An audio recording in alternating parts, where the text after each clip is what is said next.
Ang bida ay biglang natagpuan ang sarili sa isang makalangit na lugar na hindi pa niya kailanman nakita. Litong-lito at hindi sigurado at nagsimula siyang magtanong tungkol sa kanyang kinaroroonan at kung paano siya napunta roon. Sa kakaibang lugar na ito ay isang babaeng nagngangalang Nolan ang lumapit sa kanya at ipinaliwanag ang sitwasyon.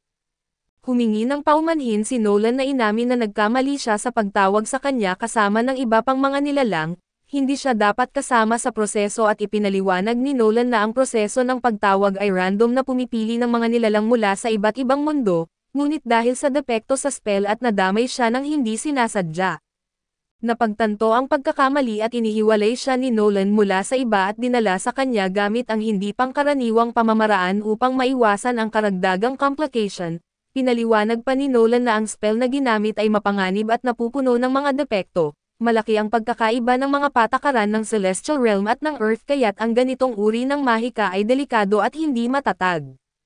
Ibinuhos ni Nolan ang kanyang pagkadismaya at ipinaliwanag na ipinagbawal na ang spell dahil sa mga panganib nito, gayunpaman ay may isang bansa na sinusuway ang pagbabawal at walang ingat na ginamit ang spell, na may mababaw na dahilan para ipagtanggol ang kanilang kilos. Sinubukan ni Nolan na pigilan sila ngunit nabigo siyang itigil ang proseso at dahil sa pagkausisa ay tinanong ng bida kung ang iba pang nadamay kasama niya ay naroon din sa lugar na iyon. Umiling si Nolan at ipinaliwanag na ang iba ay dinala sa kanilang tamang destinasyon sapagkat sila ang tunay na napili. Napabuntong hininga ang bida at napagtanto ang bigat ng sitwasyon at mapait na nagkomento na ang presensya niya roon ay dulot lamang ng isang pagkakamali. Malungkot na kinumpirma ni Nolan ang kanyang hinala at siya'y nagagalit at nabigo na hiningi ng bida na siya ay agad na ibalik sa kanyang mundo. Ngunit malungkot na ipinaliwanag ni Nolan na imposible iyon at inamin niya ang kanyang matinding pagsisisi at sinabing lampas na sa kanyang kakayahan ang baligtarin ang proseso. Ibinunyag niya na wala na ang pisikal na katawan ng bida upang maging tahanan ng kanyang kaluluwa kaya't hindi na posible ang kanyang pagbabalik. Sa hindi makapaniwala ay nagtanong ang bida kung ano ang ibig sabihin ni Nolan sa pagkawala ng kanyang katawan. Doon niya napansin ang kanyang anyo bilang isang kumikislap na orb ng liwanag. Ipinaliwanag ni Nolan na ang katawan niya ay nawasak ng hindi na magagamot sa proseso ng pagtawag, dahilan upang mahiwalay siya sa grupong dapat niyang kasama. Malungkot na humingi muli ng tawad si Nolan para sa matinding pagkakamali at sa hindi na mababago nitong epekto. Napuno ng galit ang bida at ipinahayag ang kanyang hinanakit at sinasabing hindi sapat ang paumanhin ni Nolan. Hiniling niya ang mas malinaw na sagot at nagtatanong kung paano niya itutuloy ang kanyang buhay sa kanyang bagong anyo. Kalmado si Nolan kaso malungkot ngunit napupuno ng pagsisisi at ipinaliwanag ni Nolan na ang tanging opsyon ng bida ay ang umangkop sa kanyang bagong anyo at bumuo ng panibagong buhay sa Midgard. Hinikayat niya itong yakapin ang pagkakataon at dahil imposibleng maibalik pa ang dati niyang buhay. Nais makahanap ng linaw at doon ay tinanong ng bida kung maaari siyang dalhin sa Sidonia at ang kilalang banal na lungsod. Kinumpirma ni Nolan na posible ito ngunit binalaan siya na ang buhay sa Sidonia ay mahirap at hindi angkop para sa isang aksidenteng nasaman tulad niya. Malungkot dahil sa kawalan ng pag-asa sa kanyang sitwasyon at tinanong niya kung bakit siya kailangang magdusa ng ganitong kamalasan. Muling ipinaliwanag ni Nolan na hindi siya dapat nadamay sa spell at ang kanyang presensya roon ay resulta ng isang hindi sinasadyang pagkakamali. Upang itama ang mali at inalok ni Nolan ang bida ng pagkakataong magsimula ng panibago at inamin niya ang kanyang pagkukulang at nagmungkahi ng solusyon. Dadalhin siya sa isang bagong lugar at bibigyan ng bagong katawan at pagkakalooban ng kanyang biyaya. Kahit nag-alangan ay naging mausisa ang bida at tinanong kung ano ang kalikasan ng biyayang ito at ipinaliwanag ni Nolan na ang biyayang ito ay parang mga kapangyarihan na madalas na nakikita sa mga larong Hapon at anime, mga kakayahan at oportunidad na makatutulong sa kanya upang magtagumpay sa bagong mundo. Iminungkahi niya ang isang lugar na kahawig ng mga pantasyang setting at nang tanungin siya tungkol sa kanyang opinyon, nagdalawang isip ang bida at inamin ang kanyang takot sa hindi alam at mahinahon siyang pinayuhan ni Nolan na magpatuloy lamang kung handa na siya. Sinabi nitong sabihin niya ang salitang status na kung nais niyang subukan ang opsyon, may pag-alangan ngunit determinado at sinabi ng bida ang salitang status at biglang lumitaw ang isang kumikinang na screen sa kanyang harapan, nakasaad dito ang kanyang pangalan, edad at isang blankong larangan para sa propesyon. Nabigo siya at hiniling na ibalik ang dati niyang trabaho sa listahan ngunit agad itong itinanggi ni Nolan. Ipinaliwanag niya na wala ng kaugnayan ang dati niyang trabaho sa bagong mundo na papasukan niya at sa halip, ipinakita ni Nolan ang listahan ng mga propesyon na maaaring pagpilian ng bida. Kabilang dito ang mga tradisyonal na tungkulin ng isang mandirigma na mga hindi labanan na posisyon at maging ang mga espesyalisadong larangan tulad ng chemical specialist, kasama ang iba pang natatangi at kahangahangang propesyon at inihayag ng bida ang kanyang kagustuhang umiwas sa labanan at gulo, kaya't pumili siya ng course na may kinalaman sa produksyon. Ngumiti si Nolan at sinabing tila kulang siya sa kumpiyansa at naiinis at tinanggihan ng bida ang kanyang obserbasyon at hiniling na iwanan na siya. Sa kabila ng kanyang pag-aalinlangan ay tiniyak ni Nolan na kung magagamit ng maayos ang kanyang mga kakayahan, magtatagumpay siya sa kanyang napiling larangan. Upang tulungan siya ay lumikha si Nolan ng isang kumikinang na bato at hinangahan ito hanggang sa tumitigas, maingat na inilagay ito sa kanyang bibig at matapos ipagkaloob ang kanyang biyaya, binati ni Nolan ang bida ng kasiyahan sa kanyang bagong buhay sa Asgard at nagpaalam na may ngiti. Pagmulat ni Tako ay natagpuan niya ang sarili na nakahiga sa lupa at litong-lito at hindi pamilyar sa paligid. Nang tumingin siya sa malapit na lawa nagulat siya nang makita ang kanyang anyo na lubos na nagbago, katabi niya ang isang bag na may laman ng mga barya, pagkain at kutsilyo. Sabik na subukan ang kanyang bagong mga kakayahan at sinimulan ni Tako ang pag-eeksperimento sa mahika simula sa mga water spell, sumunod ay gumamit siya ng slicing air magic na madaling tumaga sa ilang puno. Sa huli ay ginamit niya ang Earth Magic upang maipukol ang mga bato ng may eksaktong layunin. Labing-labing sa kanyang bagong kapangyarihan nagpatuloy siya sa paglalakad sa kagubatan at nadiskubre ang isang bihirang uri ng kahoy, sa tulong ng kanyang pinahusay na pandaman nakilala niya itong mahalagang material na angkop sa paggawa ng sandata, mahusay niyang inukit ito upang maging isang malaking sibat. Habang naglalakbay ay napansin ni Tako ang mga halaman na may nakakalason at nakagagamot na mga katangian. Hindi niya alam kung paano itatago ang mga ito kaya't naisip niyang posibleng magpatawag ng isang mahiwagang tool chest. Gayunpaman ay bago pa niya maibigay ang spell ay biglang lumabas ang isang takot na batang babae na tumatakbo papunta sa kanya at nagtago sa kanyang likod. Nerbyoso na ipinaliwanag ng bata na may halimaw na humahabol sa kanya at ilang sandali pa, lumitaw ang isang dambuhalang nilalang na parang kuneho mula sa kagubatan.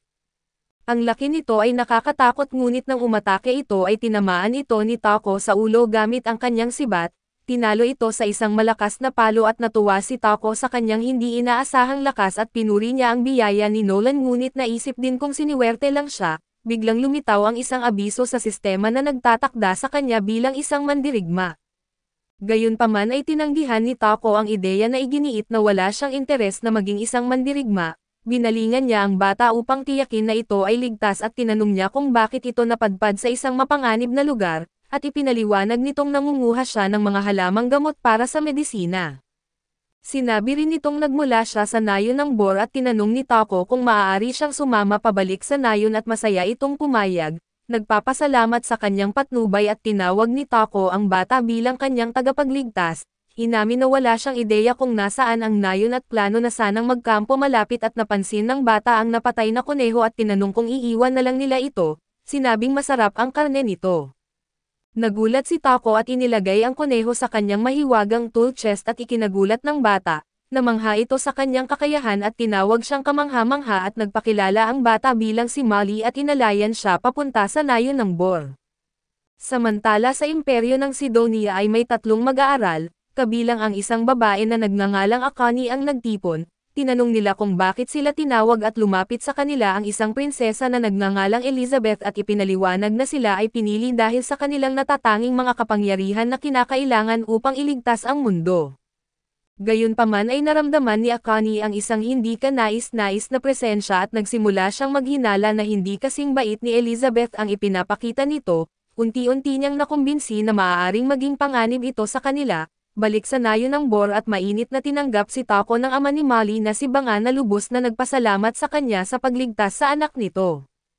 Tinanong ni Tako kung maaari siyang manatili sa nayon ng ilang panahon at agad na pumayag si Banga at binanggit na ang lugar ay sagana sa mga halamang gamot na perpekto para sa paggawa ng mga lunas at si Bono na kaibigan ni Banga, ay nagdagdag na ang nayon ay mayroon ding pasilidad para sa paggawa ng mga kagamitan na ikinatuwa ni Tako na mas gustong gumawa kaysa lumaban. Bagamat walang bakanteng tirahan nangako si Banga na ipapagawa siya ng bahay at agad namang nagtipon ng mga manggagawa si Bono at nagtungo sila sa isang bakanteng lote, sinigurado ni Tako na perpekto ang lugar at ginamit ang kanyang mahika upang ihanda ang lupa para sa construction. Namangha ang mga taga-nayon nang makita nilang lumikha siya ng matibay na pundasyon gamit ang mahika, bagamat ito ay nagdulot sa kanya ng matinding pagkapagod dahil sa labis na paggamit ng mana at nag-alala si Bono para sa kalagayan ni Tako at tinanong kung normal ba para sa kanya ang paggamit ng mahika. Sagot ni Tako na nagtataka rin siya kung kakaiba iyon at sinigurado naman ng kaibigan ni Bono na hindi ito karaniwan at pinuri ang kanyang kakayahan. Sama-sama nilang itinayo ang isang malaking bahay at habang iniisip ang kanyang bagong buhay, naramdaman ni Tako ang pasasalamat para sa kanyang kakayahang gumawa ng kahoy at bakal na nakatulong sa kanya upang magamit ang bahay. Nagpasya siyang baguhin ang kanyang propesyon at naging isang alkmiko at panday at dahil sa gana sa tanso at bakal ay sinimulan ni Tako ang eksperimento gamit ang kanyang mahika. Tagumpay niyang na-transform ang hilaw na bakal sa matibay na mga metal nang hindi gumagamit ng hurno. Ang tagumpay na ito ay nagbigay sa kanya ng motibasyon upang higit pang pinuhin ang mga materyales. Habang abala siya ay dumalaw si Molly at kumatok sa kanyang pinto at nang walang sagot, pumasok siya at natagpuan si Tako na nakahandusay sa sahig at nagulat siya at agad na humingi ng tulong. Nang magkamalay si Tako ay ipinaliwanag niyang napagod siya ng sobra dahil sa labis na paggamit ng kanyang mana. Pinagalitan si Tako ni Martha, ina ni Molly dahil sa pagiging pabiya niya sa kanyang kalusugan at inabot naman ni Banga sa kanya ang isang inumin na pampalakas upang maibalik ang kanyang mana. Nang manumbalik ang lakas at muling bumalik si Tako sa paggawa ng mga inggit at mga gamit sa bahay, kalaunan ay sumama siya kay Bono sa paggawa ng mga sandata at gumamit ng fire magic upang lumikha ng isang obra maestra. Namangha si Bono at sinabing iyon ang pinakamagandang sandata na nagawa niya kailanman. Humiling si Tako kay Banga ng ilang healing potions at balak itong gayahin upang mapabuti ang kanyang kasanayan sa crafting. Gayunpaman sa kabila ng kanyang pagsisikap ang mga potion na nagawa niya ay iba ang kulay at kulang sa bisa. Bagamat nadismaya ay hindi siya sumuko at nagpunta siya sa kagubatan upang pag-aralan ang mga katangian ng iba't ibang halamang gamot at sinubukang subukan ang mga ito isa-isa. Sa isang pagkakamali ay nakain niya ang isang nakalalasan na halaman na nagdulot ng matinding sakit. Bagamat nagawa niyang maibsan ang karamihan sa mga epekto gamit ang isang healing spell at nanatili siyang mahina, napagtanto niyang mas mahirap kaysa sa inaasahan ang pagmaster ng healing magic at habang unti-unting bumabawi ng lakas, biglang naging nakakabingi ang katahimikan sa kagubatan. Isang dambuhalang nilalang at ang kilalang armored boar ang lumabas mula sa mga anino at ramdam ang nalalapit na panganib. Mahigpit na hinawakan ni Tako ang kanyang sibat at naghanda para ipagtanggol ang sarili at umatake ang boar ng may napakalakas na puwersa. Pinukol ni Tako ang isang kutsilyo sa nilalang ngunit nagmintis ito at patuloy na umatake ang boar ng walang awa, kaya't sinubukan ni Tako ang direktang hampas gamit ang kanyang sibat at sa kanyang pagkadismaya, ang di mabutas na balat ng boar ay nagdulot ng pagkabasag ng kanyang sibat. Tinamaan si Tako ng makapangyarihang atake ng boar, na dahilan upang siya'y tumilapon at bumagsak sa lupa at sandaling nawalan ng malay. Habang inaayos ang sarili mula sa pagkakabagsak ay nakita niyang muling naghahanda ang boar para sa isa pang pag-atake. Sa gitna ng kanyang pagkataranta ay desperado niyang ginamit ang wind magic ngunit hindi ito nakasakit sa nilalang. Lumipat siya sa earth magic at nagbitaw ng sunod-sunod na bato kaso nanatiling hindi tinatablan ang boar. Madaling inabsorb ng nakasuot nitong armor ang mga atake at habang nawawala na ang pag-asa ay isang mahinang bulong ang narinig ni Tako. Nang lumingon siya ay nakita niya ang isang malaking makamandag na gagamba na sugatan at nanginginig. Hindi sigurado kung banta o oportunidad ang dala ng gagamba at nagsimulang mag-isip si Tako ng kanyang susunod na hakbang. Nag-alinlangan si Tako habang ang boar ay hindi natitinag sa kanyang agresyon, ay ibinaba ang ulo at muling sumugod patungo sa kanya. Bago pa man tumama ang mapaminsala na atake nito ay biglang sumali ang gagamba, naghabi ng makapal na sapot na nag-iba ng direksyon ng boar at bagamat sandaling napapabagal ng sapot ang boar, mabilis itong nakawala at muling naghanda para sa isang pag-atake. Hinawakan ng desperasyon si Tako habang nag-iisip ng solusyon at biglang nagkaroon siya ng ideya at ang kanyang mga kakayahan sa alchemy ay maaaring bumaliktad sa laban. Habang muling sumugod ang boar ay ginamit ni Tako ang kanyang kakayahan upang itulak ang sarili sa ere. Mula sa itaas ay nagbitaw siya ng isang makapangyarihang atake na pinatibay ng mahika na tumama ng eksakto sa ulo ng boar at sa wakas ay natalo niya ang mabangis na nilalang. Matapos ang laban ay binalingan ni Tako ang sugatang gagamba at sa kabila ng nakakatakot nitong anyo ay iniligtas siya nito.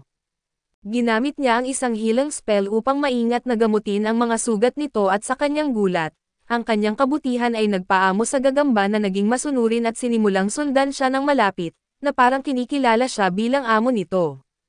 Nagpa siya si Tako na pangalanan ang kanyang bagong kasama bilang Maple. Napansin niyang may sira ang isa sa mga binti ni Maple kaya't ginamit niya ang kanyang kasanayan sa crafting upang ayusin ito at lalo pang pinalalakas ang ugnayan nila at ganap nang naibalik ang lakas ni Maple. Ipinakita nito ang walang hanggang katapatan at pagmamahal kay Tako. Pagbalik nila sa nayon ay sinalubong si Tako ng paghanga at pagkamangha at mabilis na kumalat ang balita ng kanyang tagumpay laban sa Armored Boar.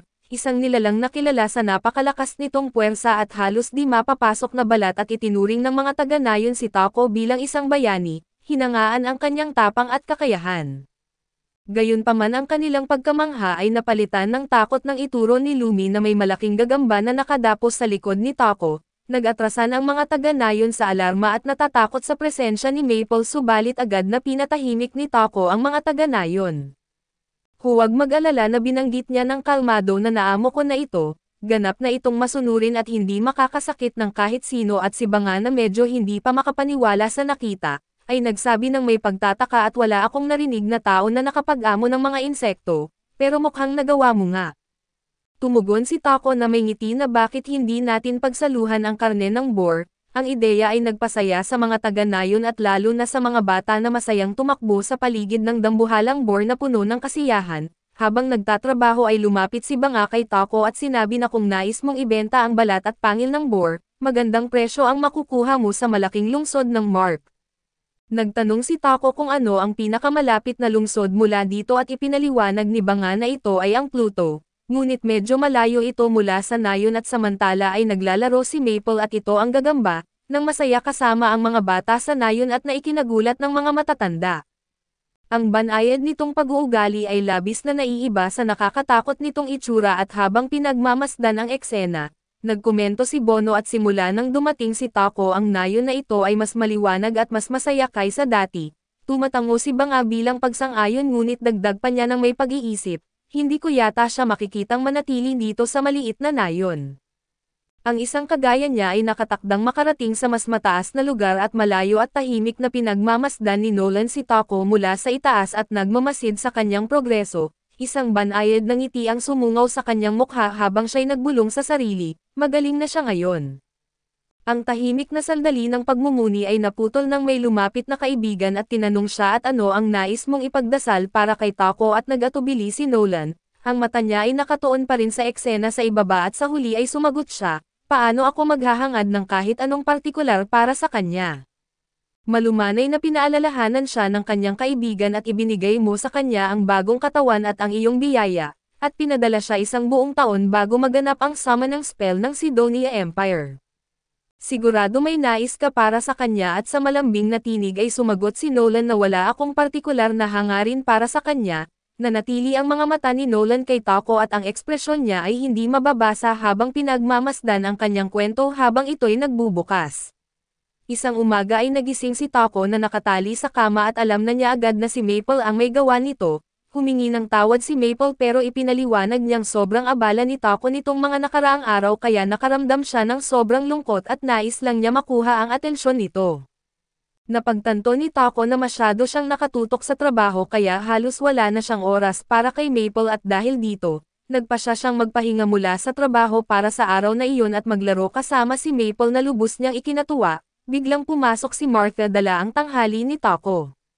Napansin niya na parang may kakaibang nangyayari kina Tako at Maple pero siniguro ni Tako na hindi iyon tulad ng iniisip niya. Tinanggap ni Martha ang paliwanag ni Tako ngunit hindi niya maiwasang mapansin na maganda ang sutla na ginawa ni Maple. Dahil dito ay nagplano si Martha na kunin ang lahat ng sutla na kayang gawin ni Maple. Makalipas ang araw ay matagumpay na nakagawa si Martha ng damit mula sa sutla ng gagamba. Gustong-gusto ito ng mga kababaihan sa nayon dahil sa ganda ng tela at hindi inaasahan ni Tako na ang sutla ng gagamba ay isang napakahalagang material. Ipinaliwanag ng mga kababaihan na ang ganitong klaseng sutla ay itinuturing na luho at karaniwang mga maharlika lang ang nakakabili nito.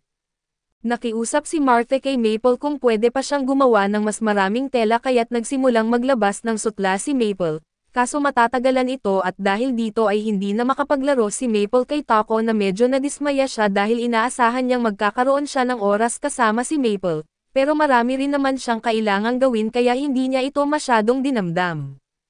Mag-iisang buwan na mula nang dumating si Taco sa nayong ito at balak na niyang pumunta sa lungsod ng Sioux upang mag-aral ng alchemy. Gayunpaman ay hirap siyang magpaalam sa mga taga-nayon at matapos ang mahabang oras na kasama ang mga taga-nayon, pumunta si Taco kay Boron sa Pandayan upang ipagpatuloy ang kanyang pagsasanay sa paggawa ng mga sandata.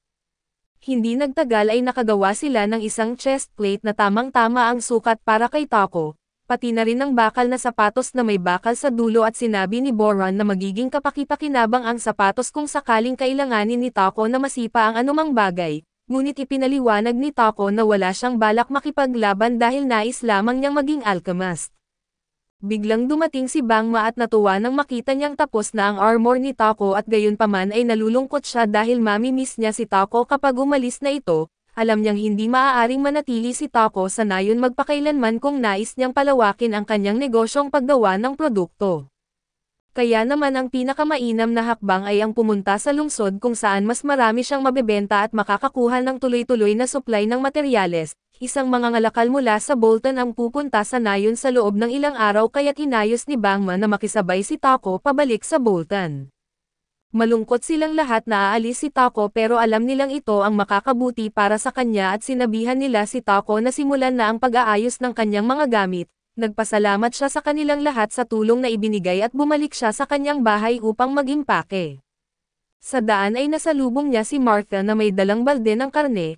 Tinanong niya si Martha kung ano ang ginagawa nito at ipinaliwanag ni Martha na dadalhin niya ang laman loob ng isang horned rabbit na nahuli ni Bangma upang itapon. Ayon kay Martha na ang laman loob ay ang pinakamasarap na parte ng kuneho ngunit kailangang maayos itong proseso upang matanggal ang anumang sakit o parasito. Dahil wala silang kagamitan sa nayon para magawa ito ay kailangang itapon ang karne upang walang magkasakit. Sinabi ni Taco na hindi na kailangang itapon ang karne dahil kaya niya itong linisin gamit ang purification magic. Yumukod siya at ginamit ang kanyang purification magic upang gawing ligtas kainin ang laman loob sa balde.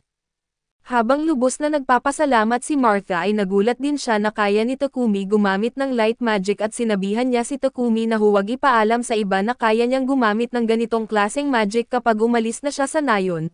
Napakakaunting tao sa mundo ang may ganitong kakayahan at kung malaman ng iba ay maaaring makaakit ito ng hindi ka nais-nais na atensyon. Kinuha ni Taco ang babala ni Martha at nangakong magiging maingat siya sa paghayag ng kanyang kakayahan.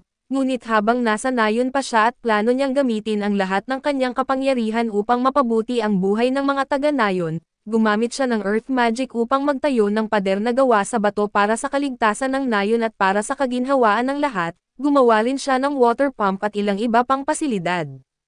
Pagkatapos ng lahat ng ito ay nagmukhang bagong nayon ang lugar kaya't nang dumating ang mga ngalakal ay halos hindi niya ito makilala. Lumabas si Bangma upang salubungin si Peck at matapos ang kanilang kasunduan sa kalakalan at lumapit si Taco upang maghanda sa pag-alis, narinig na ni Peck ang tungkol kay Taco mula kay Bangma kaya ipinakilala niya ang sarili at tinanong kung handa na si Taco sa kanyang mga gamit.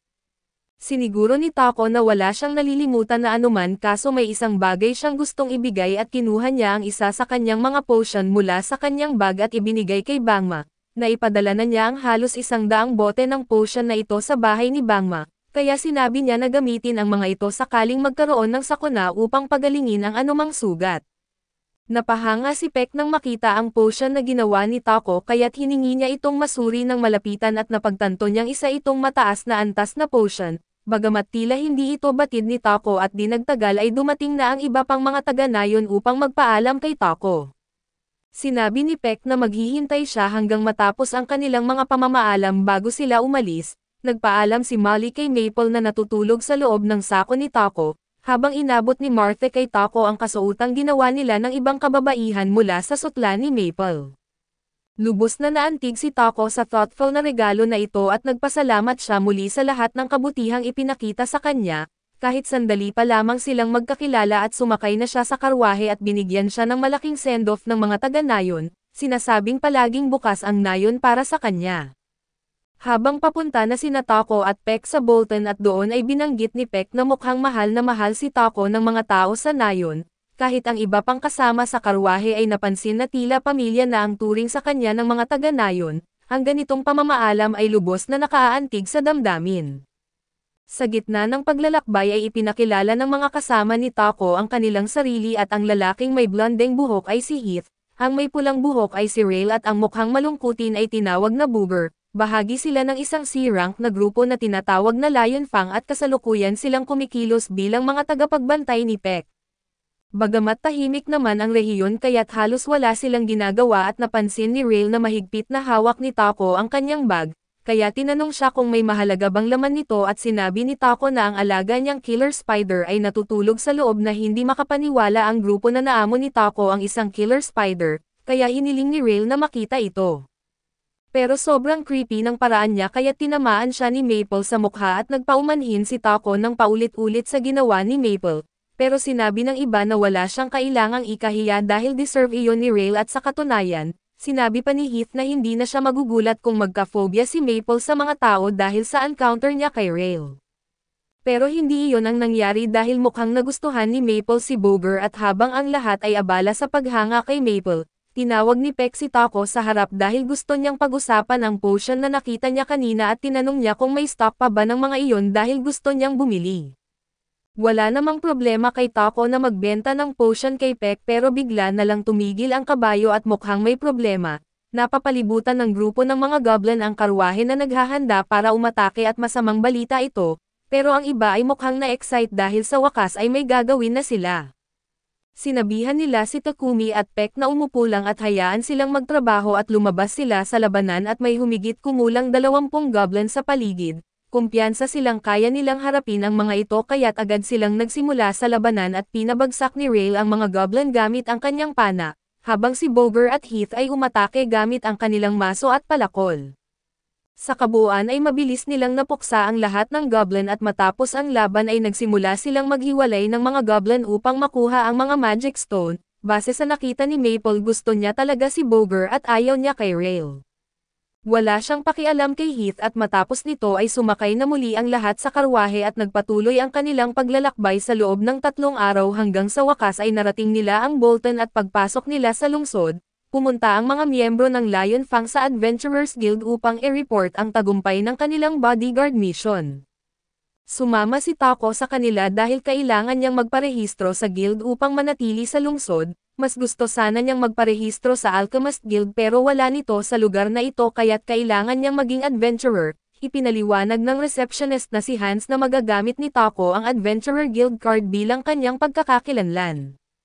Basta't gagawa siya ng isang simpleng misyon kada buwan ay hindi ito mag-e-expire at sa huli ay nagparehistro si Taco bilang isang adventurer at ipinakilala rin si Maple bilang kanyang alaga. Matapos ang lahat ng pagrerehistro ay pumunta si Taco sa kumpanya ni Peck upang ayusin ang kasunduan para sa pagbebenta ng kanyang mga potion. Mayroon siyang halos 100 piraso ng 3 uri ng potion at lahat ay napakataas ng kalidad. Handa si Peck na magbayad ng 10 silver coins bawat healing at stamina potion at 50 silver coins bawat mana potion. Mabilis na nag-compute si Taco sa kanyang isipan at napagtanto na kikita siya ng mahigit 7 milyong yen mula sa isang transaksyon lang na ito. Pakiramdam niya ay sobrang laki nito pero ipinaliwanag ni Peck na maaari pa siyang kumita ng mas malaki kung mayroon na siyang reputasyon bilang isang producer, dahil balak ni Taco na maging producer sa lungsod ay iminungkahi ni Peck na kumuha siya ng bahay na may kalakip na workshop para sa kaginhawaan. Hindi pa naiisip ni Taco kung saan siya titira sa lungsod kaya't nag-alok si Peck ng tulong at tinawag niya ang kanyang assistant na si Thomas upang mahahanapan ng angkop at abot kaya na property si Takumi. Nang makita ni Takumi ang bahay na mas mukha itong mansion kaysa ordinaryong tirahan. Pakiramdam niya ay hindi niya ito kayang bayaran ngunit tiniyak ni Thomas na abot kaya ang presyo nito at dagdag pa ni Thomas. Walang multo sa mansion kaya't hindi na kailangan mag-alala si Taco tungkol doon. Napansin ni Taco ang workshop na konektado sa bahay kaya't sinimulan niyang isaalang-alang ang pagbili nito. Napagtanto niyang ang lugar na ito ay magiging angkop para sa kanyang trabaho at kaya niya itong bayaran dahil sa malaking kita mula sa pagbebenta ng mga potion kay Peck. Matapos ang kaunting pag-iisip na nagpasya si Takumi na bilhin ang mansion at sinabi niya kay Thomas na kukunin niya ito. Natuwa si Thomas sa desisyon ni Taco at sinabing aasikasuhin niya agad ang mga papeles para makalipat si Taco kinabukasan kung nais niya. Habang naglalakad sila sa mga kalye ng lungsod ay naamoy ni Taco ang masangsang na amoy sa hangin at napansin ito ni Thomas at ipinaliwanag na ang amoy ay nagmumula sa mga imburnal. Ang mga mayayaman ay mayroong mga magical purifier upang linisin ang kanilang dumi kaso ang pangunahing imburnal ng lungsod ay walang ganitong kaginhawaan. Ang mga magical purifier ay napakabihira dahil makikita lamang ang mga ito sa sinaunang mga guho at dungeon, kaya't napakamahal nitong ipatupad sa mga imburnal ng lungsod.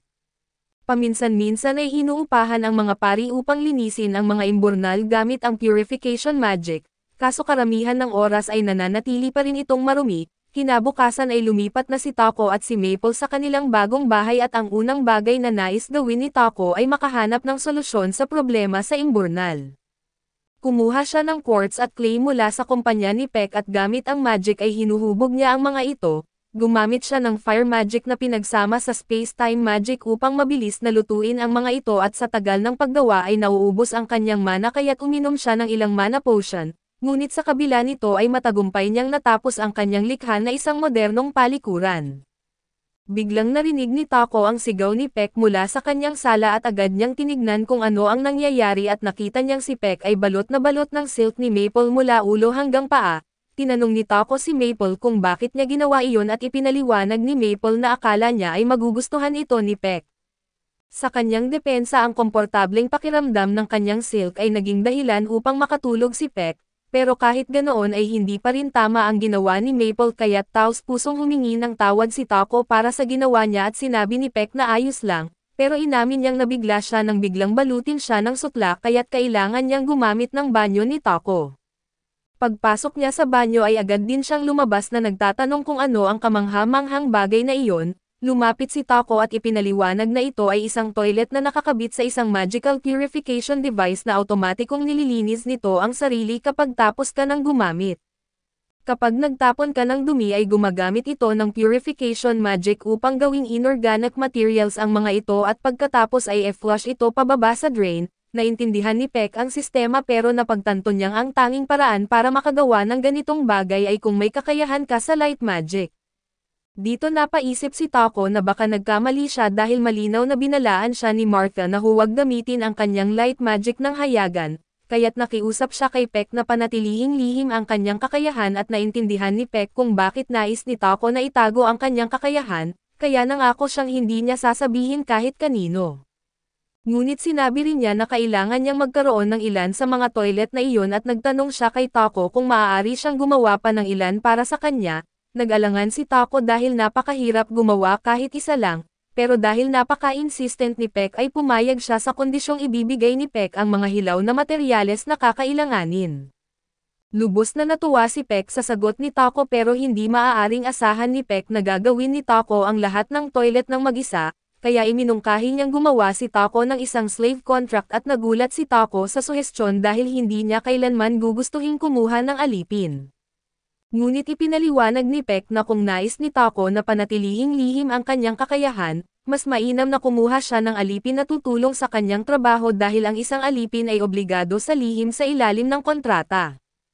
Ang kakayahang gumamit ng light magic ay isang napakalaking bagay dahil nangangahulugan ito na ikaw ay pinili ng Diyos na kung malaman ng Church of Divine Light ang tungkol kay Taco, malamang napilitin nila siyang magtrabaho para sa kanila at ang simbahan ay kumikita ng malaki sa pagmomonopolyo ng purification magic. Kaya't duda si Peck na magugustuhan nilang malaman na ang mga karaniwang tao ay maaaring magkaroon ng access sa murang purification sa pamamagitan ng mga toilet ni Taco, ngunit may ideya si Peck kung paano maiiwasan ang simbahan kaya't hindi na kailangang mag-alala si Taco tungkol dito sa ngayon. Ang pinakamahalaga ay tiyaking hindi malalaman ng simbahan ang tungkol sa kanyang light magic at dahil dito, ipinaliwanag ni Peck na ang pagkuha ng alipin ang pinakamainam na opsyon para kay Taco, gayunpaman ay mariing tumanggi si Taco sa ideya ng pagkaalipin at sinabi niyang gagawin na lang niya ang lahat ng trabaho ng mag-isa. Biglang nagliwanag ang guild card ni Taco kaya tiningnan niya ito at ipinakita ng card na kailangan niyang kumpletuhin ang isang verification quest upang mapanatili ang kanyang status bilang adventurer, dahil dito ay napagtanto ni Taco na wala siyang oras upang gawin ang lahat ng toilet ng mag-isa at sa wakas, pumayag siyang bumili ng alipin. Dinala ni Peck si Taco sa Muan Trading Company na kilala bilang isa sa mga pinaka-etikal na mga ngalakal ng alipin, habang nakikipag-usap si Peck sa may-ari upang makakuha ng magandang kasunduan para kay Taco. Nagpunta si Takumi sa hardin dahil maganda ang tanawin doon. Sa isang napakagandang hardin ay nakita rin niya ang isang elfa na bahagyang nagalit. Sinabihan siya nito na umalis sa lugar na iyon at bagamat hindi alam ng elfa kung paano siya nakapasok, iginiit rin itong hindi iyon lugar para sa mga bata tulad niya. Pagkatapos ay ipinakilala si Mulan at ito ang may-ari ng kumpanyang iyon na sa parehong paraan. Ipinakilala rin ng matabang lalaki ang ating bida na si Taco at ipinaliwanag nito na mayroon siyang kaunting pag-alinlangan tungkol sa mga kontrata ng alipin, ngunit hindi ito lubos na naintindihan ng babaeng may maitim na buhok. Kaya't ipinaliwanag ng ating bida na sa lugar kung saan siya isinilang ay walang gumagawa ng mga kasunduan sa mga alipin. Naintindihan ito ni Mulan at ipinaliwanag na sa kaharian ng Barcola ay may mga karapatan ang mga alipin. Ang kanilang amo at Panginoon ay may obligasyon na tiyakin ang kanilang mga pangunahing karapatan, tulad ng pagkakaroon ng tirahan, pagkain at damit at gayon din ang hindi paglalagay sa kanilang buhay sa panganib. Ngunit ang mas mahalaga ay bawal umalis ang alipin sa kanilang kontrata at hindi rin sila maaaring magbigay ng impormasyon laban sa kanilang amo, dahil dito ay napagtanto ng ating bida na hindi tulad ng inaakala niyang mga alipin na napapanood niya sa ibang anime ang mga alipin dito. Ipinaliwanag pa ni Mulan ang iba't ibang uri ng mga kontrata. Una, ang mga taong nagkaroon ng utang ay nagiging alipin hanggang mabayaran nila ito at ikalawa, ang mga kriminal ay nagtatrabaho sila hanggang sila ay muling makapagbalik sa lipunan. Ang pangatlong uri ay ang nagbibigay ng pagkakataon sa mga bilanggo ng digmaan na kumita ng kabuhayan at panghuli, ang kontrata para sa mga taong ilegal na inalipin ng mga bandido. Sa puntong ito ay iniisip ni Paypex na baka magustuhan ni Taco ang isang alipin na mula sa digmaan na isang hindi maaaring makalaya ng walang pahintulot niya. Ipinahayag din ni Paypex na si Taco ay isang tagalikha na may mga natatanging teknik at talento na hindi dapat gayahin ng iba. Tinanong ni Mulan ang opinyon ng ating albino at kinumpirma niya ang lahat ng sinabi ni Paypex at dahil dito, nais niyang mag-focus sa mga gawaing ito ngunit kinakailangan din niyang tuparin ang mga tungkulin sa Adventurers Guild. Posible rin na magtungo siya sa mga mapanganib na lugar upang maghanap ng mga materyales. Dagdag pa rito ay alam niya na ang pag-aasikaso nito ng mag-isa ay nagdudulot ng abala. Nauunawaan ng babaeng may maitim na buhok na nais ni Taco na magkaroon ng dalawang alipin kaya't ipinakilala niya at ang una ay si Maria. Ikinwento ni Mulan na si Maria ay dinukot ng mga bandido noong bata pa siya at wala na siyang natitirang pamilya. Gayunpaman ay binigyang diin niya ang mga kakayahan ni Maria at marunong siyang magbasa at magsulat at mahusay siyang mag-asikaso ng mga gawaing bahay. Ipinaliwanag naman ni Taco na sa unang palapag ng kanyang bahay ay naroon ang sala, kainan at kusina, habang sa ikalawang palapag ay may 4 na kwarto at isang banyo. Dahil dito ay tinanong niya kung hindi ba ito magiging sobrang trabaho para kay Maria na mag-isa at pagkatapos kalkulahin ang lahat, sinabi ng babaeng may kulay kahel na buhok na kakayanin naman ni Maria ang mga gawaing iyon. Sinabi ng ating bida na sa kagandahan ni Maria ay tiyak na marami siyang nagiging tagahanga. Tinanong niya kung bakit nananatili pa siya roon at dahil dito ay namula si Maria at naging mahiyain at matapos ang ilang sandali ng pagkalito, sinabi niya na ang tanging kaya niyang gawin ay mga gawaing bahay at wala ng iba. Nangangatog ang boses at idinagdag niya na wala siyang balak na samahan si Taco tuwing gabi. Naging kabado rin ang ating bida at agad na sumagot na hindi naman niya hinihiling iyon at dahil sa tensyon na namamagitin, tinanong ni Mulan si Taco kung pipirmahan na ba niya ang kontrata kay Maria at kinumpirma ito ng ating bida na ang tungkol naman sa ibang usapin, ipinaliwanag ni Mulan na wala silang mga alipin mula sa digmaan. Gayunpaman ay biglang nabanggit ni Maria ang pangalan ni Sofia na ikinagalit ni Mulan at sinabihan siya na umalis muna at sa puntong iyon, na-activate ang kakayahan ng ating bida. Kaya hiningi niya na ipakilala sa kanya si Sofia at dinala siya sa lugar kung saan naruroon ang babaeng blondina. Lumabas na si Sofia ay naging bilanggo sa digmaan sa pagitan ng Toriegala at Yugol na halos 50 taon na ang nakalilipas. Ang Yugol ay isang kaharian ng mga elfa at sa ilang kadahilanan na hindi pa nakapirma si Sofia ng anumang kontrata, ipinaliwanag niya na ang kanyang kaliwang tainga ay nasugatan at nahihirapan siyang igalaw ang kanyang kanang braso at kaliwang binti. Bagamat hindi naman ito malaking problema sa kanyang pang-araw-araw na pamumuhay, mayroon siyang hadlang na pumipigil sa kanya na gumamit ng espiritual at elemental na mahika at dahil dito, sinabi ni Mulan na hindi siya angkop bilang isang mandirigma. Hiningi ni Tako ang pahintulot na makausap si Sofia ng mas private at pinayagan siya ni Mulan, ngunit binalaan si Sofia na maging magalang sa kanilang bisita na nagpakilala ang ating albino sa kanya subalit labis na nalumbay si Sofia at sinabi niya na narinig na niya ang lahat ng ipinaliwanag, kaya alam niyang hindi siya magiging kapaki-pakinabang. Gayunpaman ay hinawakan ng ating bida ang kanyang mukha at tiningnan ang kanyang mga istatistika. Doon niya nalaman na ang kanyang problema sa braso at binti ay nagbabawas ng 100 puntos at napansin ng ating bida na ang sumpa ni Sofia na nagbabawal sa kanya na gamitin ang kanyang mahika, ang pangunahing hadlang sa kanyang kakayahan. Ngunit higit sa lahat ay natuklasan niya na si Sofia Silfi ay isang napakalakas na babae na kung maibabalik ang normal na galaw ng kanyang mga braso at binti at maaalis ang sumpa, siya ay magiging isang napakahalagang mandirigma. Dumating si Mulan at ipinaalam ng ating albino na nais niyang gumawa ng kontrata kay Sofia at tinanong siya ni Mulan kung hindi ba niya naintindihan ang paliwanag dahil hindi nga siya maaaring lumaban, ngunit ngumiti si Tako at sinabi na ang kailangan lamang gawin ay malutas ang mga hadlang na iyon. Nasurpresa si Mulan at tinanong siya kung talagang balak niyang masettle ang problema ng mahigit 50 taon at kumpiyansa siyang sumagot ng oo. Dahil alam niyang malapit na niyang magawa iyon at natuwa si Mulan sa sagot niya at sinabi na iiwan niya si Sofia sa kanyang pangangalaga. Tinapos nila ang mga papeles at lumapit si Maria upang magpasalamat dahil isinama rin niya si Sofia sa kontrata. Sinimulan ni Mulan ang seremonya ng mahika upang formal na maitatag ang kanilang kontrata. Matapos ito ay sinabi ni Sofia na simula ngayon siya ay nasa serbisyo na ng ating bida. Nangako naman si Maria na magtatrabaho siya ng mabuti upang manatili sa tabi ni Tako ng mahabang panahon at masaya si Tako na kasama niya ang dalawa.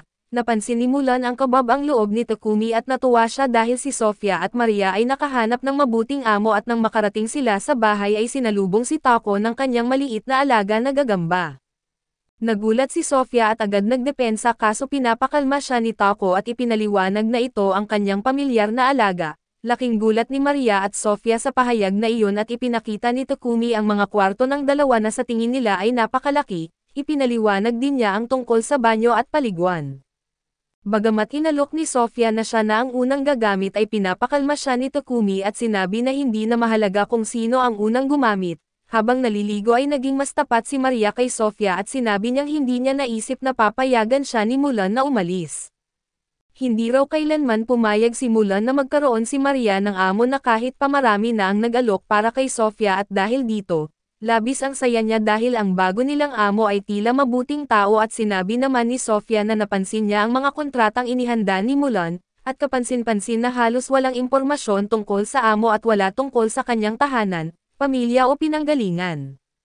Dahil dito ay nagkaroon siya ng hinala na baka may itinatago si Tako. Samantala ay naghihintay na ang kanilang tinatawag na mapanganib na amo, si Tako na may nakahanda ng pagkain at dito ay na-depress si Maria dahil siya dapat ang may responsibilidad sa mga gawaing ito.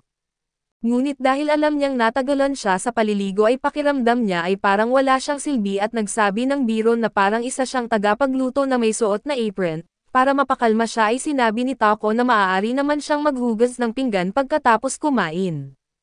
Agad na pumayag si Maria dahil pakiramdam niya ay iyon ang pinakamaliit na bagay na magagawa niya. Tinanong ni Sofia si Tako kung nais niyang samahan siya sa pagkain at gusto niya itong linawin upang hindi makapagbigay ng maling impresyon o kawalan ng respeto. Ipinaliwanag naman ni Tako na ayaw niyang umiral ang relasyong amo at alipin sa ganitong bagay.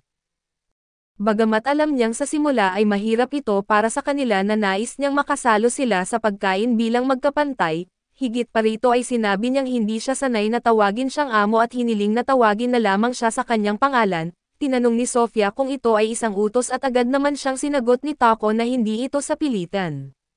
Sa tuwa ay niyakap siya ni Maria sabay tawa at sinabi na ngayon ay hindi na amo si Tako. Pagkatapos nito ay nakipagkita si Tako kay Papex, na nagdala ng bagay na ipinahiling ng ating bida at pinaalalahanan siya ni Papex na siguraduhing maayos ang pagsil nito. Nagpasalamat si Tako at umalis.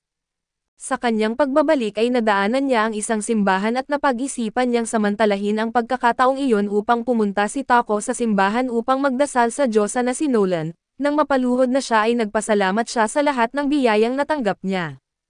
Ngunit habang nagdarasal ay naalala niya ang sinabi ni Nolan na ang Sagradong Imperyo ng Sidonia ang may kontrol sa relihiyon. Nagtanong siya sa sarili kung posible kaya na ininsulto ng imperyong iyon ang Diyosa at biglang dinala siya ni Nolan sa mga ulap at sinagot ang kanyang tanong, sinasabing walang kaugnayan ang Sidonia sa kanya. Binati siya ng Diyosa na sinabing matagal na silang hindi nagkikita at nagulat si Taco at tinanong kung bakit siya naroon na ipinaliwanag ni Nolan na dahil nagdarasal siya kaya't siya dinala ng Diyosa. Dagdag pa rito ay ipinaliwanag ni Nolan na ang sagradong imperyo ng Sidonia ay walang kinalaman sa kanya.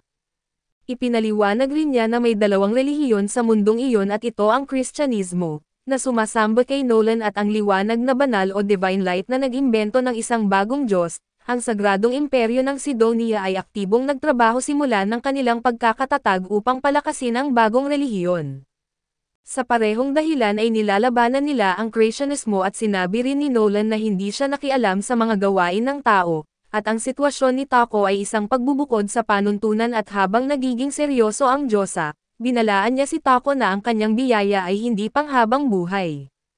Kapag pinalawak niya ang kanyang mundo ay nakipag-ugnayan sa mas maraming tao at lumaki ang kanyang impluwensya at ang biyaya na iyon ay mawawala ng paunti-unti. Hindi lubos na naintindihan ni Taco ang sinasabi ng Diyosa kaya't ipinaliwanag ni Nolan na ang biyaya niya na tinatawag na tutorials ay malapit ng magwakas.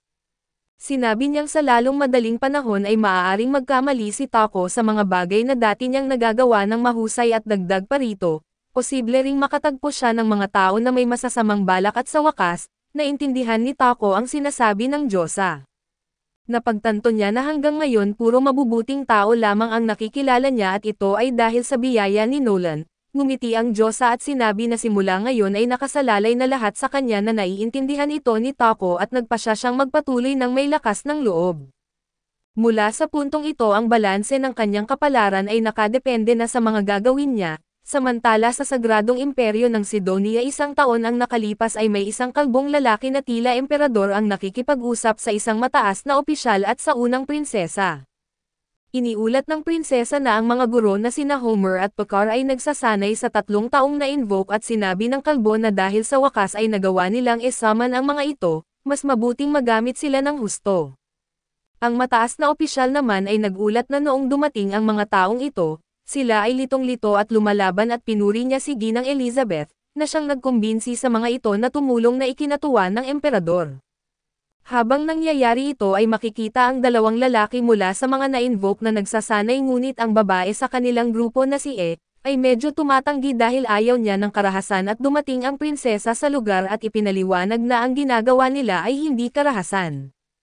Isang kaibigan ni ang nagsabi na handa siyang protektahan siya anuman ang mangyari at gayunpaman, alam ni na ang prinsesa ay isang mapanganib na babae kaya't maingat siyang nag-iisip sa susunod niyang hakbang. Bumalik naman ang kwento kay Taco at nang makabalik siya ay sinalubong siya ng kanyang alagang gagamba sa pamamagitan ng malakas na pagbati. Nag-alok si Sofia ng tulong sa pag-aayos ng mga dala niya ngunit inilagay ni Taco ang mga ito sa kanyang mahiwagang kahon ng mga bagay, na nagdulot ng gulat kay Sofia.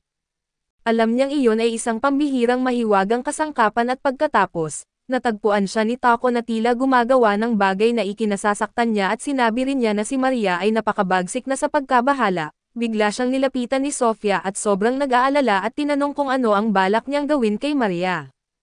Nang bigla na lang nawala ng malay si Sofia at napansin ni Taco na ito ay dulot ng matinding pagkapagod at ng sugat sa kanyang kaliwang kamay, sinubukan niya itong gamutin ngunit kahit na bahagya lang ang sugat ay hindi ito gumaling dahil sa sumpa. Patuloy niyang sinubukan ang lahat at sa proseso ay tumaas ang antas ng kanyang kakayahan sa mahika ng liwanag. Dahil dito ay nagawa rin niyang tuluyang pagalingin ang sugat ni Sofia at dinala niya si Sofia sa kama at tinanong si Maria kung madalas bang nangyayari ito sa kanya. Ipinaliwanag ni Maria na kapag masyado siyang naaabala o gumagalaw ng sobra ay agad siyang nauubusan ng lakas. Napagtanto ni Taco na ito ay dulot ng sumpa ni Sofia kaya't ginamit niya ang kanyang kakayahang extra sanction sa pag-asang maibalik ang kakayahan ni Sofia na lumaban tulad ng dati. Lumipas ang ilang oras at sa wakas ay nagising si Sofia at agad siyang tinanong ni Maria kung maayos na ang kanyang pakiramdam. Tumatango si Sofia at sinabi niyang pakiramdam niya ay mas magaan ang kanyang katawan. Iginiit ni Maria na si Ginoong Taco ang nagdala sa kanya roon na kinagalit ni Sofia. Sinabi niya kay Maria na tumakas na ngunit hiniling ni Maria sa kanya na tingnan ang kanyang tainga at sa pagkagulat, Napansin ni Sofia na ang dati niyang sugatang tainga ay gumaling at sa pagtingin nito ay labis na natuwa si Maria at niyakap si Sofia ng mahigpit, dahil nalaman niyang si Taco ang ganap na nagpagaling sa kanya. Kinagabihan ay medyo nahihiya si Sofia habang sinasabi kay Taco na ipinaliwanag na sa kanya ni Maria na siya ang tumulong upang gumaling siya. Ipinaliwanag naman ni Taco ang buong pangyayari at sinabi niya na sa kanyang imbakan, halos magawa na niyang alisin ang sumpa ngunit kulang pa siya ng isang antas sa mahika ng liwanag. Dahil dito ay patuloy siyang nagsasanay hanggang sa maabot niya ang kinakailangang antas at tuluyang mapawi ang sumpa ni Sofia. Sa kanyang sugat ay inilagay ni Taco ang likido mula sa bote na ibinigay ni Papex na naglalaman ng lason na kinuha mula sa halamang tinatawag na humo.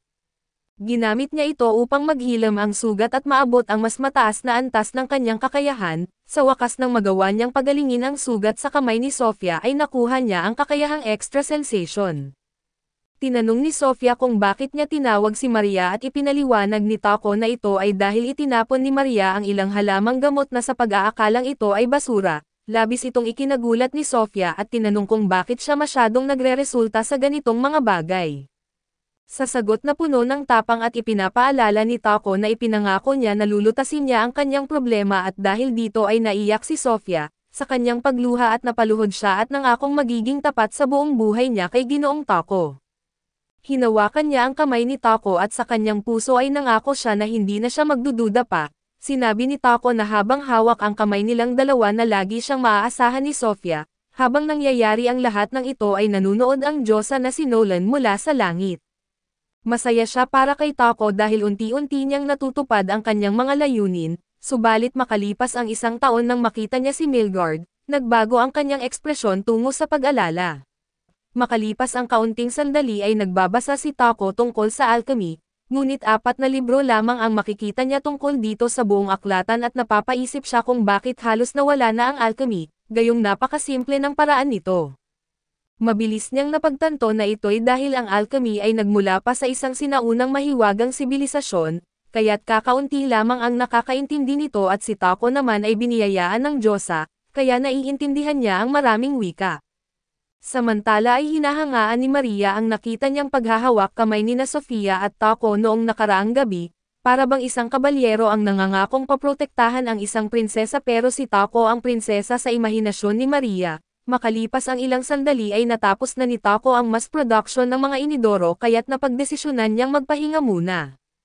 Plano niyang ipagpatuloy ang paggawa ng iba pang bagay pero nais din niyang maglakbay kapag may pagkakataon, gusto niyang maghanap ng mga materyales at tikman ang mga pagkain na natatangi sa iba't ibang lugar at gusto rin niyang makita ang magagandang tanawin, mag-explore ng mga guho at mag-enjoy habang ginagawa ito. Siyempre sasama si Sofia sa kanya at habang si Maria naman ang may iwan para magbantay, si Maple ay sasama rin sa paglalakbay kaya't may isip ni Maria na siya na lang ang may iwan mag-isa at naisip niya kung pwede rin siyang sumama, pero alam niyang kailangang may magbantay sa bahay. Hindi niya ma-imagine ang nakakatakot na posibilidad na maiwan mag-isa na parang isang inidorong iniwan sa gitna ng nagbabagang disyerto. Sa puntong iyon ay naisip ni Taco na mababahala siya kung iiwan nila si Maria mag-isa. Lalo pang lumala ang sitwasyon nang magbigay si Maria ng malungkot na tingin na parang isang tuta. Tiningnan ni Taco ang mga stats ni Maria at nagulat siya sa nakita at maganda pala ang kanyang mga stats at isa pala siyang mahusay sa labanan. Unti-unting pumapayag si Taco na isama siya at sumasang-ayon si Sofia na dapat niyang isama si Maria. Sigurado si Sofia na matuturuan niya si Maria ng mahika at kung paano lumaban. Sa huli ay nagpasya si Taco na isama si Maria at pumayag ito na mag-train kasama sina Taco at Sofia at makalipas ang ilang sandali, sinabi ni Taco na panahon na para gumawa ng mga sandata at armor para kina Sofia at Maria. Gusto ni Sofia ng mahabang espada at sibat na may habang 2.5 metro at gusto rin niya ng longbow para sa malalayong atake, at ilang kutsilyo. Tuloy-tuloy ang listahan ng mga gusto niya pero inaasahan na iyon mula sa isang mandirigma at si Maria naman ay sinanay gumamit ng maiikling espada, kaya kahit anong maikling espada o kutsilyo ay uubra sa kanya at iniisip ni Sofia na ang pagdaragdag ng sibat sa arsenal ni Maria ay makakatulong sa kanyang pakikipaglaban sa mga halimaw. Nangako pa si Sofia na tuturuan niya si Maria kung paano ito gamitin at sinimulan ni Taco ang paggawa at ipinaliwanag na ang ingot ng magic steel ang nararapat na materyales. Sumunod ay pinanood natin si Sofia na unti-unting tinuturo kay Maria kung paano gamitin ang sibat. Pagkaraan ng ilang oras ay pagod na si Taco matapos niyang matapos ang mga sandata at tumaas pa ang kanyang level. Upang magdagdag ng personal na disenyo ay naglagay si Taco ng disenyo ng pakpak sa mga sandata ni Sofia at disenyo ng apoy sa mga sandata ni Maria. Nang matapos ang mga talim ay panahon na para i-cast ang mga enhancement tulad ng enhanced attack at auto repair. Para sa maiikling sandata ni Maria ay muntik nang mahimatay si Taco matapos niyang maisip kung paano kailangang isuot ni Maria ang mga ito sa kanyang hita. Sa labas medyo naiilang si Maria habang nakakaramdam ng kakaiba sa kanyang hita at ang susunod na proyekto ni Taco ay ang paggawa ng armor nila, ngunit kailangan niya ang sukat nila. Ang pagtanong ng sukat sa kanila ay hindi opsyon para kay Taco pero handa siya at gumawa siya ng mga manika ni na Sofia at Maria gamit ang kanyang appraisal ability. Medyo nakakahiya ang hitsura ng mga manika pero sinimulan na niya ang trabaho. Plano niyang gamitin ang mga sungay ng boar na tinalo niya para sa matitibay na bahagi ng armor at ang tela naman ay gagamitin ang mga sinulid ni Maple. Mahalaga para kay Taco na functional ang disenyo pero gusto rin niyang maganda ito at makalipas ang ilang oras. Natapos na ni Taco ang armor at tuwang-tuwa ang mga babae sa kanilang bagong armor. Pakiramdam nila ay natural ito at sobrang dali nilang makagalaw at nagtataka ang dalawa kung paano nakuha ni Taco ang tamang sukat nila ng eksakto. Kailangan ni Taco na pigilan si Maple na ibunyag ang kanyang sikreto, kaya't binago niya ang usapan patungo sa mga sandata na ginawa niya. Namangha ang mga babae sa galing ni Taco sa craftsmanship at ang huling bagay na ibinigay niya sa kanila ay mga singsing na makakatulong sa kanilang pagcast ng magic. Ang mga ito ay imbued ng mana kaya't napagtanto ng mga babae kung gaano karami na effort ang inilaan ni Taco para sa kanila. Sinabi niya na wala iyon at dahil nagsilbi rin itong pagsasanay para sa kanyang production skills, dahil sa lahat ng ginawa niya ay nakakuha siya ng ice magic at lightning magic, isinuot ng mga babae ang kanilang mga singsing at nagpasalamat kay Taco sa lahat. Pagkatapos ay nagparehistro sila bilang mga adventurer at nakakuha ng H rank at pinarehistro ni Taco ang kanilang tatlo bilang isang party at naalala niyang kailangan niyang kumpletuhin ang isang guild quest para mapanatiling updated ang kanyang guild card. Sinuri niya ang quest board para sa mga H rank na quest kaso may napansin si Sofia. Sinabi niya na kung mababang ranggo ang pipiliin nilang quest na hindi makakakuha si Taco ng sapat na puntos, wala namang problema iyon kay Taco dahil hindi naman siya interesado na taasan ang ranggo niya sa guild. Bigla na lang lumapit ang ilang mga thugs at sinabing kaya nilang bigyan ang mga babae ng mas magandang oras kaysa kay Taco. Sinubukan ng mga bastos na lalaki na kumbansihin ang mga babae na iwan ang mahina at maliit na lalaki na kasama nila, ngunit humakbang si Taco at hindi ito nagustuhan ng malaking lalaki. Kalma lang na sinabi ni Taco kay Sofia na siya ang bahala pero sa loob-loob niya ay sobrang kinakabahan siya. Mahalaga sa kanya ang mga babaeng ito bilang mga kaibigan kaya hindi niya pwedeng basta na lang manahimik. Tinawag niyang bastos ang malaking lalaki na ikinagalit pa nito at sinubukan siyang suntukin ng higanti. Pero naprotektahan ni Taco ang sarili at ang thug ang nagtamo ng lahat ng pinsala. Walang makaintindi sa nangyari pero ginamit pala ni Taco ang isa sa kanyang mga kakayahan at nais gumanti ng ibang mga thug, ngunit may dumating na huminto sa kaguluhan at lumapit ang mga babae para ipagtanggol si Taco at ipinaliwanag na ang malaking lalaki ang unang umatake, ngunit nakita lang ng guildmaster ang nasugatan na higanti.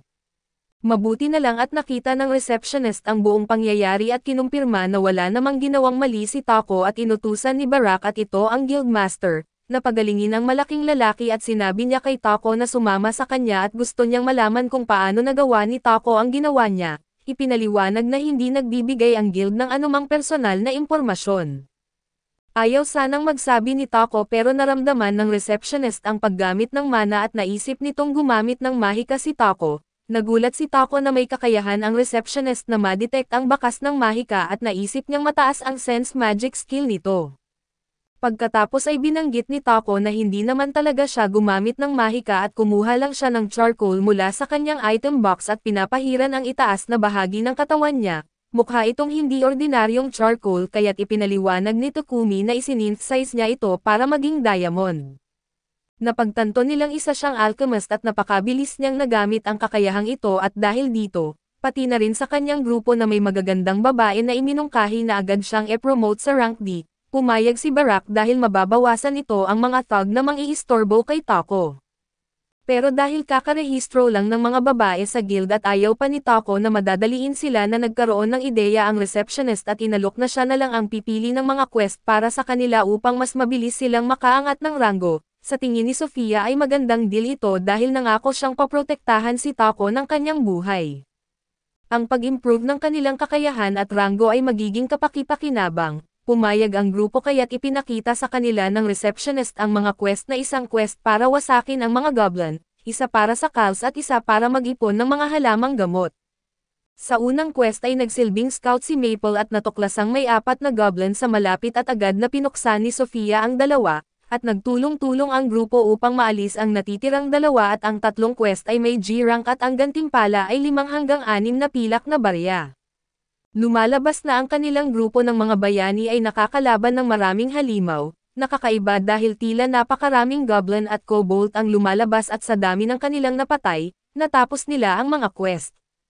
Dahil dito ay naisip ni Sofia kung may base ng mga halimaw malapit na maaaring pinamumunuan ng isang general, ang mga goblin general ay isang C-rank na halimaw at sinasabing kailangan ng 5 grupo na may ranggong D o mas mataas upang wasakin ang base na pinamumunuan nito. Binanggit ni Taco na hindi pa sila umaabot sa kinakailangang antas subalit nagkaroon na ng mga ideya si Sofia, sigurado siya na sa tulong ng kanyang spirit magic, elemental magic ni Taco at earth magic ni Maria, magagamit nila ang area attack para bawasan ang bilang ng mga kalaban.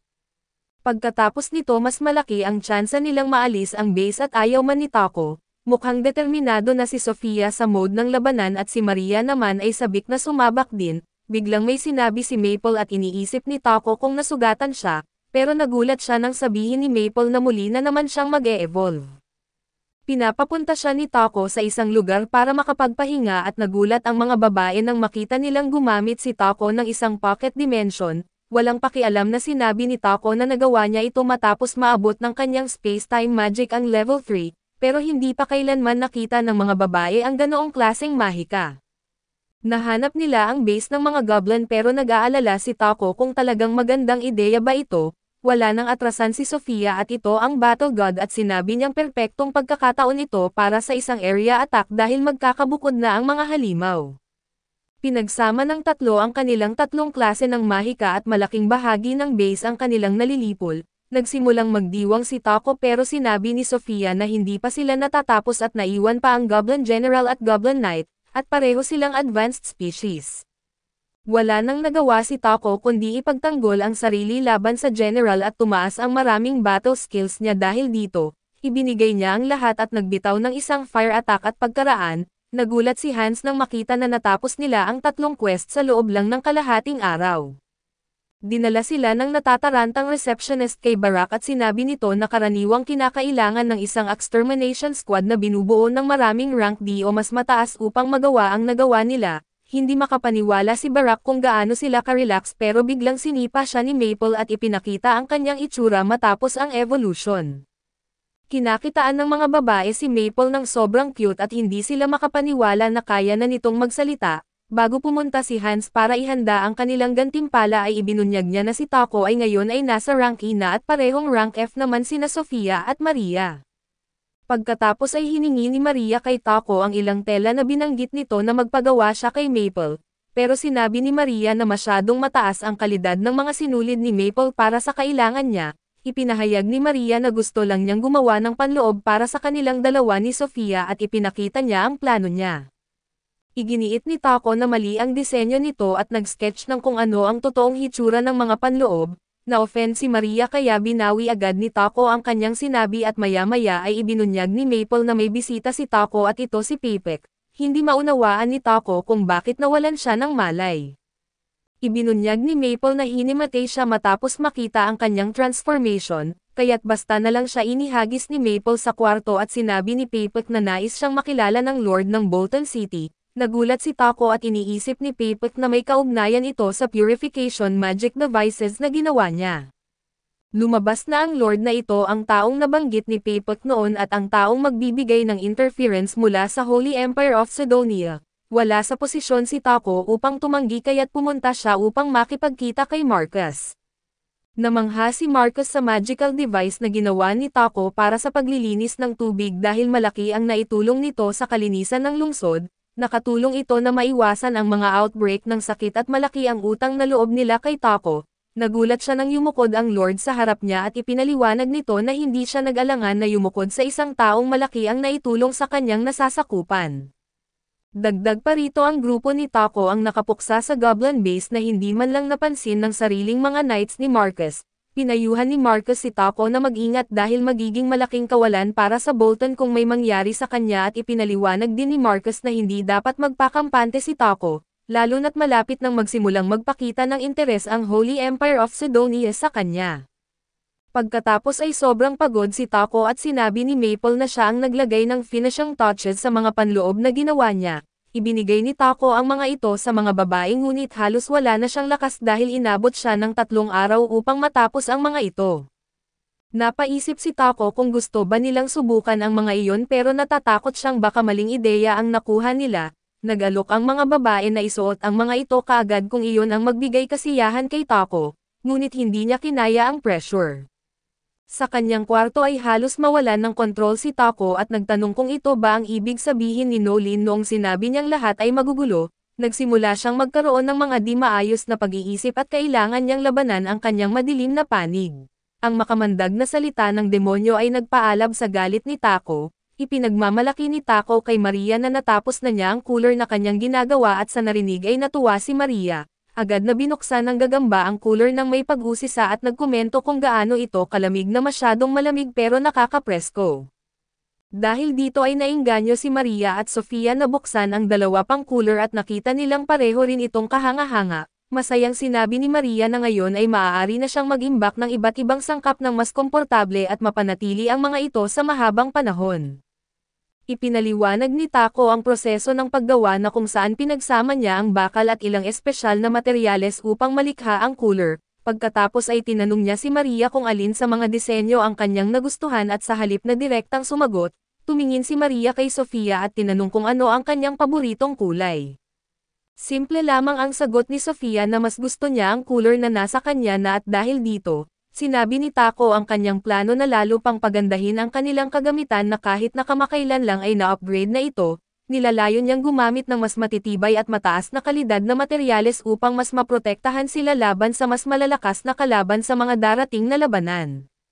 Parehong natuwa sina Sofia at Maria sa kanyang dedikasyon sa kanilang kaligtasan, samantala ang gagamba na nakikinig sa usapan ay agad na humiling ng isa pang upgrade para sa kanyang sarili, gayunpaman ipinapaalala ni Taco na na-upgrade na siya kamakailan. Makalipas ang ilang sandali ay nagtungo si Taco sa guild upang magtanong tungkol sa pagkuha ng mga materyales. Ipinaalam sa kanya ng empleyado ng guild na bihira ang mga materyales na hinahanap niya sa rehiyon ngunit maaaring makita ito sa ilang mga panday. Iminungkahi ng empleyado ang 2 paraan upang makuha ang mga ito. Ang una ay ang pagbisita sa isang malayong minahan sa isang hilagang nayo na mangangailangan ng pagpaparehistro sa Blacksmith's Guild. Ang pangalawa naman ay ang pangangaso ng isang halimaw na naninirahan sa loob ng minahan, dahil ang mga labi nito ay naglalaman ng mga materyales na kailangan niya.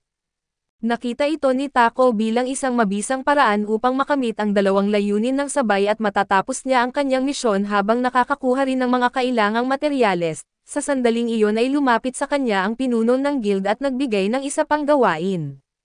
Ipinaliwanag nito na may matinding kakulangan sa Trentwood dahil masyadong nakatuon ang mga adventurer sa pangangaso ng Black Cows. Ang mga halimaw na kahoy na tinatawag na Trent ay naninirahan sa Forest of Death, na nasa ruta papunta sa lungsod ng Horus. Nauunawaan ni Taco ang sitwasyon at tinanong ni Taco kung nais ng pinuno ng guild na siya ang mangaso ng Trent. Pinuri siya ng pinuno dahil mabilis niyang naintindihan ang sitwasyon at ipinaliwanag na sa pagtanggap niya sa misyon, 3 layunin ang kanyang matutupad ng sabay-sabay. Napagtanto rin ni Taco na maaari siyang makinabang sa pagkolekta ng Trentwood para sa kanyang sarili at dahil sa kanyang positibong pag-uugali, sinabi ng pinuno na may isang panday na maglalakbay patungo sa parehong lugar at nangangailangan ng isang tagapagbantay, at si Taco ang pinakaangkop para sa trabaho. Nararamdaman ni Taco kung paano ginagamit ng guild ang kanyang kakayahan sa tamang pagkakataon kaya't nagkomento siya tungkol sa kanilang pagiging oportunista. Bilang tugon ay nangako ang pinuno na iaangat siya sa ranggong F at ang kanyang mga kasamahan sa ranggong E kapag natapos nila ang mga gawain.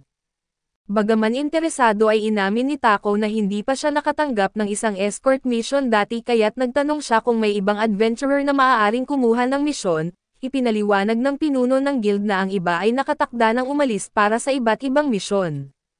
Sunod ay tinanong ni Tako kung gaano katagal ang biyahe patungo sa Horus at napangiti ang pinuno dahil sa kanyang pagiging masigasig at tinawag siyang masunurin at mabait. Idinagdag ng empleyado ng guild na aabutin ng 7 araw ang biyahe gamit ang isang karwahe na hila ng ordinaryong kabayo, ngunit 4 na araw lamang kung gagamit ng isang halimaw na kabayo. Napagtanto ni Tako ang benepisyo ng mas mabilis na paglalakbay kaya't agad siyang pumili ng halimaw na kabayo, gayunpaman ay malungkot na ipinaalam ng empleyado na tanging mga karaniwang kabayo lamang ang available sa ngayon. Dumating si Rail kaya't mainit siyang binati ni Tako at sinabi ni Rail na narinig niya ang tungkol sa lumalaking reputasyon ni Tako sa hanay ng mga adventurer. Napansin ng empleyado ng guild ang pagbabalik ni Rail at tinanong kung natapos na ba niya agad ang kanyang misyon. Ipinaliwanag ni Rail na matagumpay nilang napatumba ang isang black buffalo at dinala ito pabalik upang hindi masira ang karne. Iniulat niya sa pinuno ng guild na naging napakahirap ng misyon dahil sa sobrang dami ng black buffalo sa lugar, na naging hamon sa parehong pangangaso at pagbabantay sa mga dala nilang kalakal. Impresyonado ang pinuno ng guild kaya't nagdesisyon siyang taasan ang gantimpala para sa misyon. Sinabi naman ni Rail na siya at si Heath ay balak ipagpatuloy ang misyon kinabukasan at nakakita ng pagkakataon si Tako upang makipag-bonding, kaya inimbitahan niya si Rail na manatili sa kanyang bahay para magpahinga at maligo. Tinanggap ni Rail ang alok at iminungkahing samahan muna niya si Tako sa kanyang susunod na destinasyon bago bumalik sa kanilang tahanan. Bago umuwi ay dumaan muna sila sa bahay ni Babbage at palaging alerto sa negosyo at inalok ni Babbage si Tako ng karwahe na may halimaw na kabayo para sa kanyang misyon, kapalit ng pangakong bibili siya ng materyales ng maramihan mula kay Babbage sa hinaharap. Dahil maganda ang alok ay agad itong tinanggap ni Tako at dagdag pa rito ay humiling si Babbage kay Tako na gumawa ng ilang cooler pagbalik nito. Tila nawiwili si Babbage sa cooler dahil panay ang bukas at sara nito kaya't pinagsabihan siya ni Tako na gamitin ito ng maingat. Samantala sa bahay ni Tako ay nagsimulang mag-alala si Sofia dahil sa tagal ng kanyang pagbabalik, si Maria na abala sa paghahanda ng pagkain ay sinubukan na manatiling kalmado, habang mahimbing namang natutulog ang gagamba. Kahit pa pinapayapa siya ni Maria ay hindi pa rin mapanatag si Sofia sa pag-aalalang maaaring may nangyaring masama kay Tako. Pagbalik nila ay humingi ng paumanhin si Tako kay Rail dahil napagod ito sa paglalakad kahit nagaling siya sa isang nakakapagod na misyon. Ngunit tiniyak ni Rail na ayos lang iyon at bagamat nabanggit niya na hindi pa nila natatagpuan ang hinahanap nila, ipinaliwanag ni Tako na napuntahan na niya ang lahat ng panday na inirekomenda ng empleyado ng guild kaso bigo pa rin siyang makita ang materyales na kailangan niya. Habang naglalakad sila ay biglang huminto si Rail matapos maramdaman ang isang matinding presensya ng panganib na papalapit, sumigaw ang kanyang pakiramdam ng babala na alam niyang hindi niya kayang ipagtanggol ang sarili, agad niyang hinawakan ang kamay ni Tako at hinimok itong tumakbo. Bago pa sila makakilos isang agresibong anino ang biglang lumundag at malakas na sinipa si Rail na sabay bintang na pinagtangkaan niyang masaktan si Master Tako. Ang figurang iyon ay walang iba kundi si Sofia na puno ng galit at agad na nagdeklara na aalisin niya ang kriminal sa harapan niya. Habang itinataas ni Sofia ang kanyang espada upang umatake ay mabilis na pumagitna si Tako upang pigilan siya, ipinaliwanag niya na si Rail ay isang kaibigan at hindi kalaban at nang maunawaan ang pagkakamali at agad na humingi ng tawad si Sofia, inamin niyang hindi niya alam na pinagkakatiwalaan ni Tako si Rail. Humingi rin ng paumanhin si Tako kay Sofia dahil hindi siya nagbigay ng abiso tungkol sa kanyang gabing pagbabalik, kay Rail dahil sa hindi inaasahang pag-atake at bagamat gulat pa rin ay tiniyak ni Rail kay Tako na ayos lang siya, subalit binanggit niyang may ilang tanong siya para sa kanya. Pagdating sa bahay ni Tako at litong-lito pa rin si Rail at humiling ng paliwanag, nilinaw ni Tako na kinuha niya sina Sofia at Maria bilang kanyang mga tagapagtanggol at sa sandaling iyon, nagising ang gagamba at agad na ibinaling ang atensyon kay Rail. Tinanong niya kung siya nga ba ang taong iniisip niya at may pag-asa sa kanyang boses na nagtanong si Rail kung gusto pa rin siya ng gagamba, ngunit walang pag-alinlangan ay tuwiran siyang sinagot nito na kinamumuhian niya siya. Dahil dito ay labis na nalungkot si Rail at upang pagaanan ang sitwasyon, Pabirong sinabi ni Rail na kahanga-hanga kung paano napapaligiran si Taco ng napakaraming magagandang babae at dagdag pa niya, ang lahat ng kanyang mga kaibigan ay kasal na at samantalang siya ay nananatiling single. Mabilis namang nilinaw ni Taco na sina Sofia at Maria ay hindi niya romantiko na kasintahan at dahil dito, lumingon si Rail kay Sofia at tinanong kung ano ang palagay niya tungkol dito na malamig na sagot ni Sofia, wala siyang pakialam kanino man maliban kay Master Taco. Hindi pa rin sumuko si Rail at tinanong din si Maria at sumagot naman ito na wala siyang interes na makasama ang kahit sino maliban kay Master Taco. Sa puntong iyon ay tinanggap na lang ni Rail ang kanyang kapalaran at napabuntong hininga sa pagkadismaya. Upang mapakalma siya ay iminungkahi ni Taco na maligo muna siya upang ma-relax dahil wala namang ibang pagpipilian. Sumunod na lang si Rail at pumasok sa banyo. Samantala ay lumapit si Sofia kay Taco at ipinaalam sa kanya na alam niya ang tungkol sa misyon ng Trentwood na kanyang tinanggap. Binalaan niya si Taco na ang mga Trent Monsters ay mahuhusay na kalaban ngunit tiniyak din niya na kaya niyang harapin ang mga ito. Nang magkasundo ang lahat ay sinabi ni Taco na aalis sila sa loob ng 3 araw, na pagtanto niyang kailangan niyang gumawa ng karagdagang kagamitan bago ang paglalakbay kaya't agad siyang nagsimulang magplano ng kanyang trabaho. Bago sila maghiwalay ay nagpaalam si Taco at ang kanyang grupo kay Rail na sabay pakiusap na iparating ang kanilang pagbati sa kanyang grupo. Tinugon ni Rail ang kanilang pamamaalam at nagpasalamat kay Taco sa kanyang mabuting pagtanggap bago tuluyang umalis. Sa kanyang pagawaan ay nagtuon si Taco sa paggawa ng isang bagong sandata, gayunpaman ay napakalakas ng kapangyarihan nito at tila lumalaban sa kanyang pagsisikap na linangin ito. Binago niya ang kanyang pamamaraan hanggang sa tuluyang mahati ang malaking sandata sa 2 mahusay na pagkagawa na espada. Matinding pagod ang nadama niya matapos ang proseso ngunit nasiyahan siya sa naging resulta at habang papalapit ang araw ng kanilang misyon, pinuntahan ni Taco si Babbage upang hihiram ng isang karwahe at nagpasalamat dito. Ipinaalam naman ni Babbage na ang panday na kanyang bantayan ay nasa loob na ng karwahe. Lumapit si Taco at ipinakilala ang sarili at tiniyak sa panday na siya ang magsisilbing tagapagtanggol nito sa buong paglalakbay. Natutuwa ang panday na makilala si Taco at nasasabik itong makasama siya sa biyahe. Sa paghawak ni Maria sa rende at paggabay sa karwahe ay nagsimula ang kanilang paglalakbay. Pinuri ng gagamba si Maria sa kanyang husay sa pagmamaneho sabay banggit na magaling siya para sa kanyang ika-4 na beses na paggawa nito. Sagot naman ni Maria na may tiwala na siya sa kanyang kakayahan dahil dati na siyang nakapagmaneho ng karwahe na hila ng halimaw na kabayo, kaya may kaunting karanasan na siya. Samantala sa loob ng guild isang empleyado ang nagulat sa pinuno tungkol sa paglitaw ng isang pangkat ng mutated Trent Monsters na may pambihirang lakas, dahil dito ay nag-alala ang pinuno at iniutos na panatilihing lihim ang impormasyon hanggang sa may karagdagang utos. Gayunpaman ay nabanggit ng empleyado na si Taco at ang kanyang grupo ay nakapasok na sa kagubatan, lalong nabahala ang pinuno at umaasang hindi sila makakatagpo ng mga mapanganib na nilalang. Samantala sa ibang bahagi ng kaharian ay nakipagpulong si Babbage sa sugo ng kaharian upang alamin kung nasiyahan ang hari sa bagong sistema ng palikuran.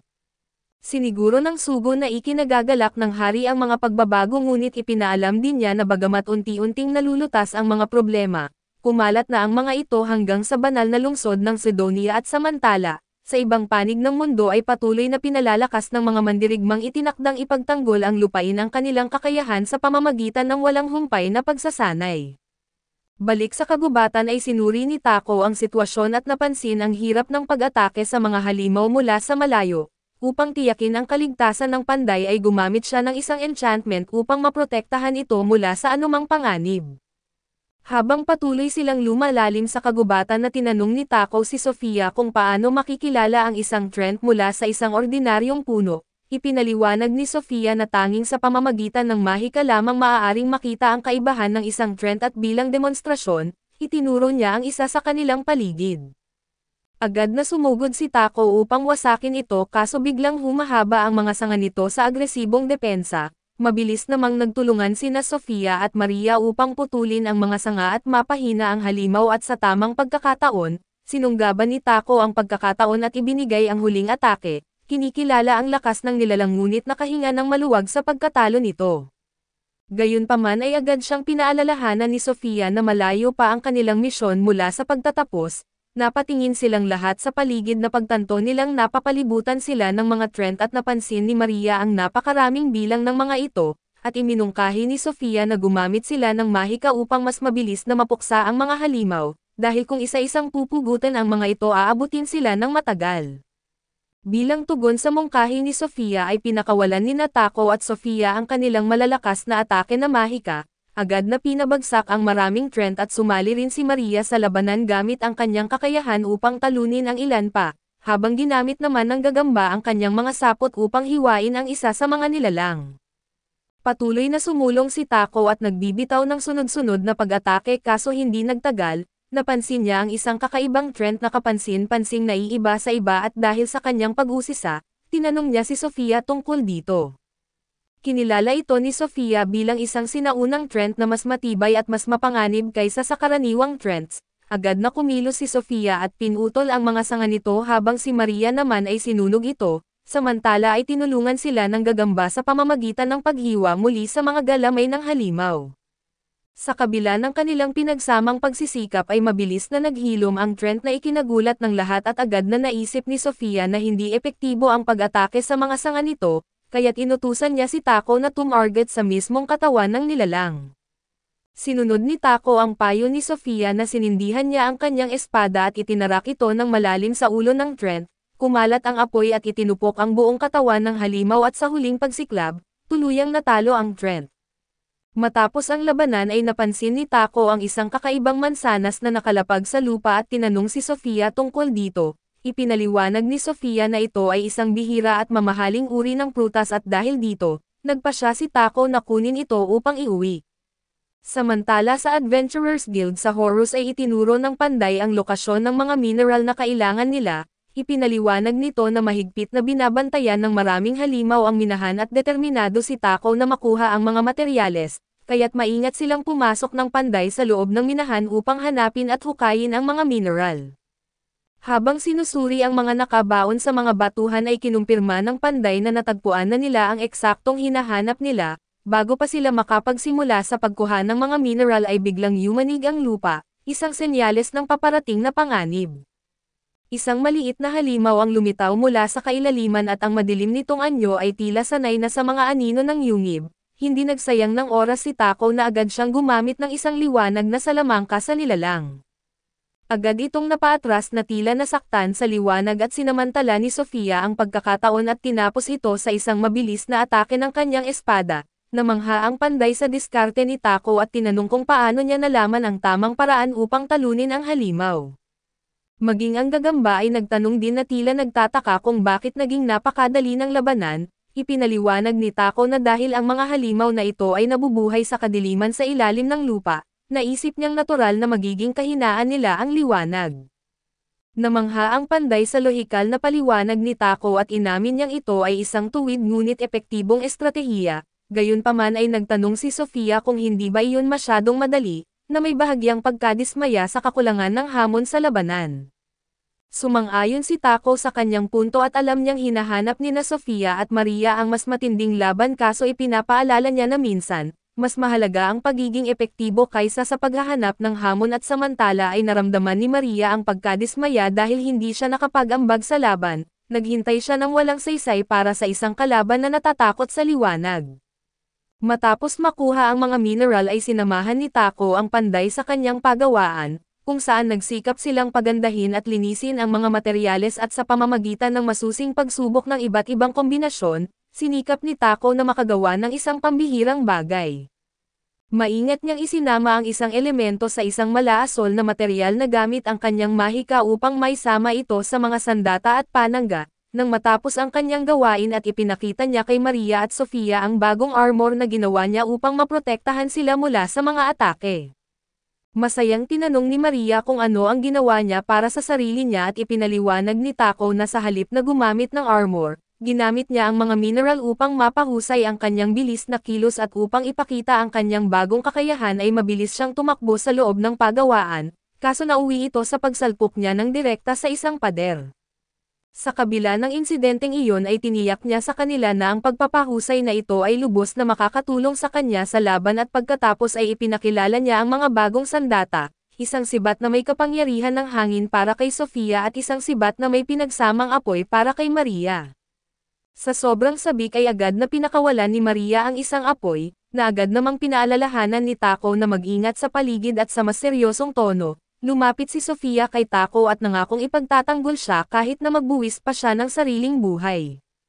Nag-alala si Taco sa kanyang sinabi kaya't humiling si Sofia ng isang kalasag para sa dagdag na proteksyon at nauunawaan ang kanyang determinasyon, pumayag si Taco ngunit pinaalalahanan siya na alagaan din ang sarili dahil mahalaga siya. Samantala si Lady Nan ay lihim na pinagmamasdan si Taco mula sa malayo at noong una ay natuwa siya sa progreso nito, ngunit kalaunan ay nagalit nang mapansin niya ang isang bagay na nababalutan ng dugo at sa kaharian ng Sidonia. Ipinaalam ni Mariel sa pinuno na ang mga bayani ay handa ng bumiyahe patungo sa Samor.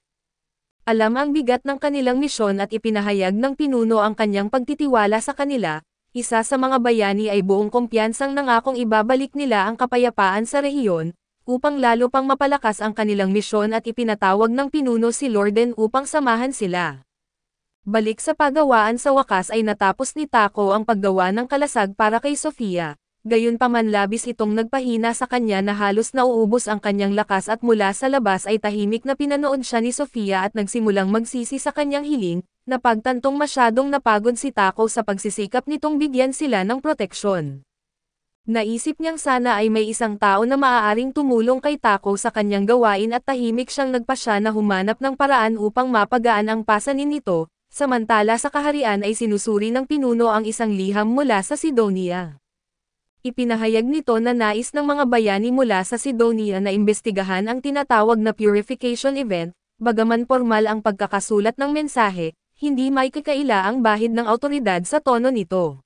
Si Taco ay inaabangan pa rin nila at plano nilang kumilos laban sa kanya, ang aksyon na ito ay may kinalaman sa pagpapadala ng mensahero ng simbahan upang makipagkita sa hari ng Barula, matapos nilang malaman ang tungkol sa mga palikuran na gumagamit ng purification magic sa Barula. Ang simbahan ng banal na liwanag ay nagreklamo at nagpadala ng apela sa Santo Papa sa Sidonia. Dahil dito ay napilit nila ang Santo Papa na ideklara na ang purification magic ay isang regalo mula sa kanilang Diyos, kaya sila lang ang may karapatang gumamit nito. Kaya naman ay hinihiling nila sa hari ng Barula na ibigay sa kanila ang patent para sa purification magic circle at bukod pa rito, gusto rin nilang malaman kung sino ang gumawa ng mga purification device na ito sa simula pa lang.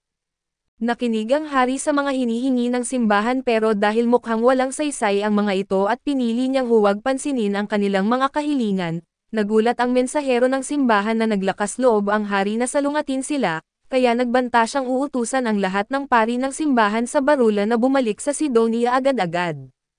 Ngunit hindi natakot ang hari sa banta na iyon na sa katunayan ay hinamon pa niya itong gawin at nang nabalitaan ito ni Taco, natuwa siya na hindi siya ipinagkanulo ng hari pero nag-aalala rin siya na baka magdulot ng mas malaking gulo, ang matigas na pagtanggi ng hari sa simbahan ng banal na liwanag. Siguradong maghihiganti ang simbahan ng Sidonia laban sa kaharian ng Barula at ayaw ni Taco na magsimula ang isang malaking tunggalian dahil sa kanya, pero sinigurado sa kanya ni Peck na wala siyang dapat ipag-alala dahil hindi lang naman ang simbahan ng banal na liwanag ang relihiyon sa mundong ito at bukod pa riyan, mayroon ding simbahan ng paglikha.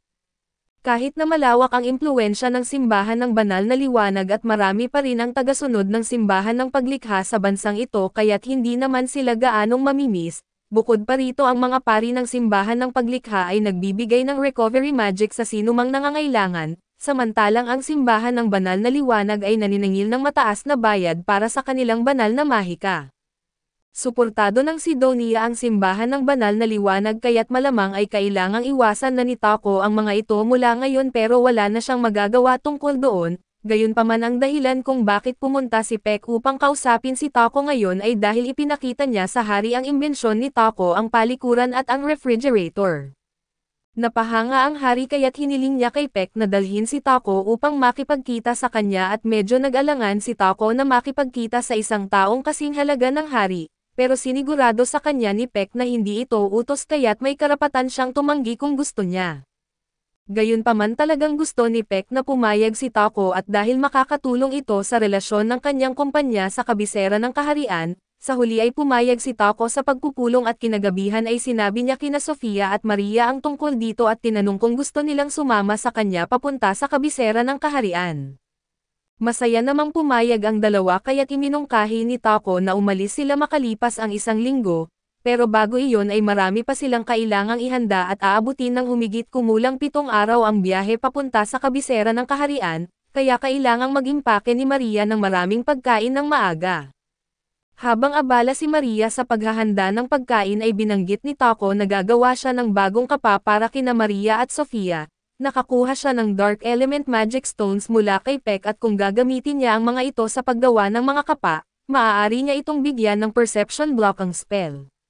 Napaka-importante ng ganitong mahika sa labanan pero ang pangunahing dahilan ni Taco sa paggawa nito ay para hindi maabala sina Sofia at Maria pagdating nila sa kabisera ng kaharian. Samantala ay lumabas sina Sofia at Maria upang mamili at habang pumipili ng prutas, nagreklamo si Maria na wala pang sapat na tiwala sa sarili si Taco. Sumang-ayon naman si Sofia at sinabi na gwapo si Taco at may pambihirang talento sa alchemy at likas na mahusay sa paggawa ng mga imbensyon. Patuloy pa siyang naglista ng mabubuting katangian ni Taco pero napansin ni Maria kung gaano kasigasig si Sofia habang pinag-uusapan ito. Kaya naman ay napaisip siya kung may gusto ba si Sofia kay Taco at agad namang itinanggi ni Sofia ang ganoong kaisipan at sinabing mahal niya si Taco bilang kanyang master at wala ng iba, pero sa isip ni Maria ay mukhang may kwento ng pag-ibig na nabubuo rito. Samantala ay bumalik si Taco sa simbahan sa bayan at napaluhod sa harap ng estatwa ni Nolan upang magdasal. Hindi nagtagal at isang liwanag ang bumalot kay Takumi at bigla siyang napunta sa kaharian ni Nolan. Masayang sinalubong siya ni Nolan at sinabi na matagal na mula noong huli silang nagkita. Narinig na rin niya ang tungkol sa imbitasyon kay Takumi patungo sa kabisera ng kaharian kaya't kung nandito siya upang humingi ng gabay para sa kanyang paglalakbay, dapat sana ay may dala siyang alay para sa kanya. Ngunit sinabi ni Takumi na narito siya hindi para mag-alay, kundi dahil may ilang tanong siyang gustong itanong. Gusto niyang itanong kay Nolan kung totoo bang may isa pang Diyosa dahil ayon sa simbahan ng banal na liwanag, ang sinasamba nilang Diyosa ay tinatawag na Anat kaya't unang tinanong ni Takumi si Nolan kung talagang may iba pang Diyosa bukod sa kanya. Mariing sinabi ni Nolan na siya lamang ang tunay na Diyosa sa mundong ito pero kung ganoon, nagtanong si Taco kung ano nga ba talaga si Anat at ayaw masyadong magbigay ng impormasyon ni Nolan, kaya't sinabi na lang niya na malalaman ito ni Takumi pagdating ng tamang panahon. Habang nandoon na rin siya, tinanong din ni Taco si Nolan kung alam niya kung ano na ang nangyari sa iba pang mga bayani na nasaman kasama niya. 10 buwan na ang lumipas mula nang dumating siya rito at normal lang na ang isang pangyayaring tulad ng pagdating ng mga bayani mula sa ibang mundo ay magdulot ng malaking kaguluhan. Pero wala pa siyang naririnig na sinuman na pinag-uusapan ito at dito ay inamin ni Nolan ang totoo nang esaman niya si Taco. Iniba niya ng bahagya ang daloy ng oras at ipinadala siya 1 taon sa nakaraan at ibig sabihin, hindi pa talaga nasaman ang iba pang mga bayani. Aabutin pa ng ilang buwan bago sila dumating at hindi maintindihan ni Taco kung bakit kailangan pang gawin iyon ni Nolan, kaya't tinanong niya ito para sa mas malinaw na paliwanag pero sa kasamaang palad, sinabi ni Nolan na tapos na ang oras niya kaya't hindi na siya sasagot sa iba pang tanong sa ngayon. Dagdag pa rito ay hiniling niya kay Taco na magdala ng matamis na pagkain bilang alay sa susunod niyang pagbisita. Sinubukan pa ni Taco na humirit at sabihin na marami pa siyang gustong itanong, pero tinapik siya ni Nolan sa ulo dahilan para bumalik siya sa mundo ng mga mortal.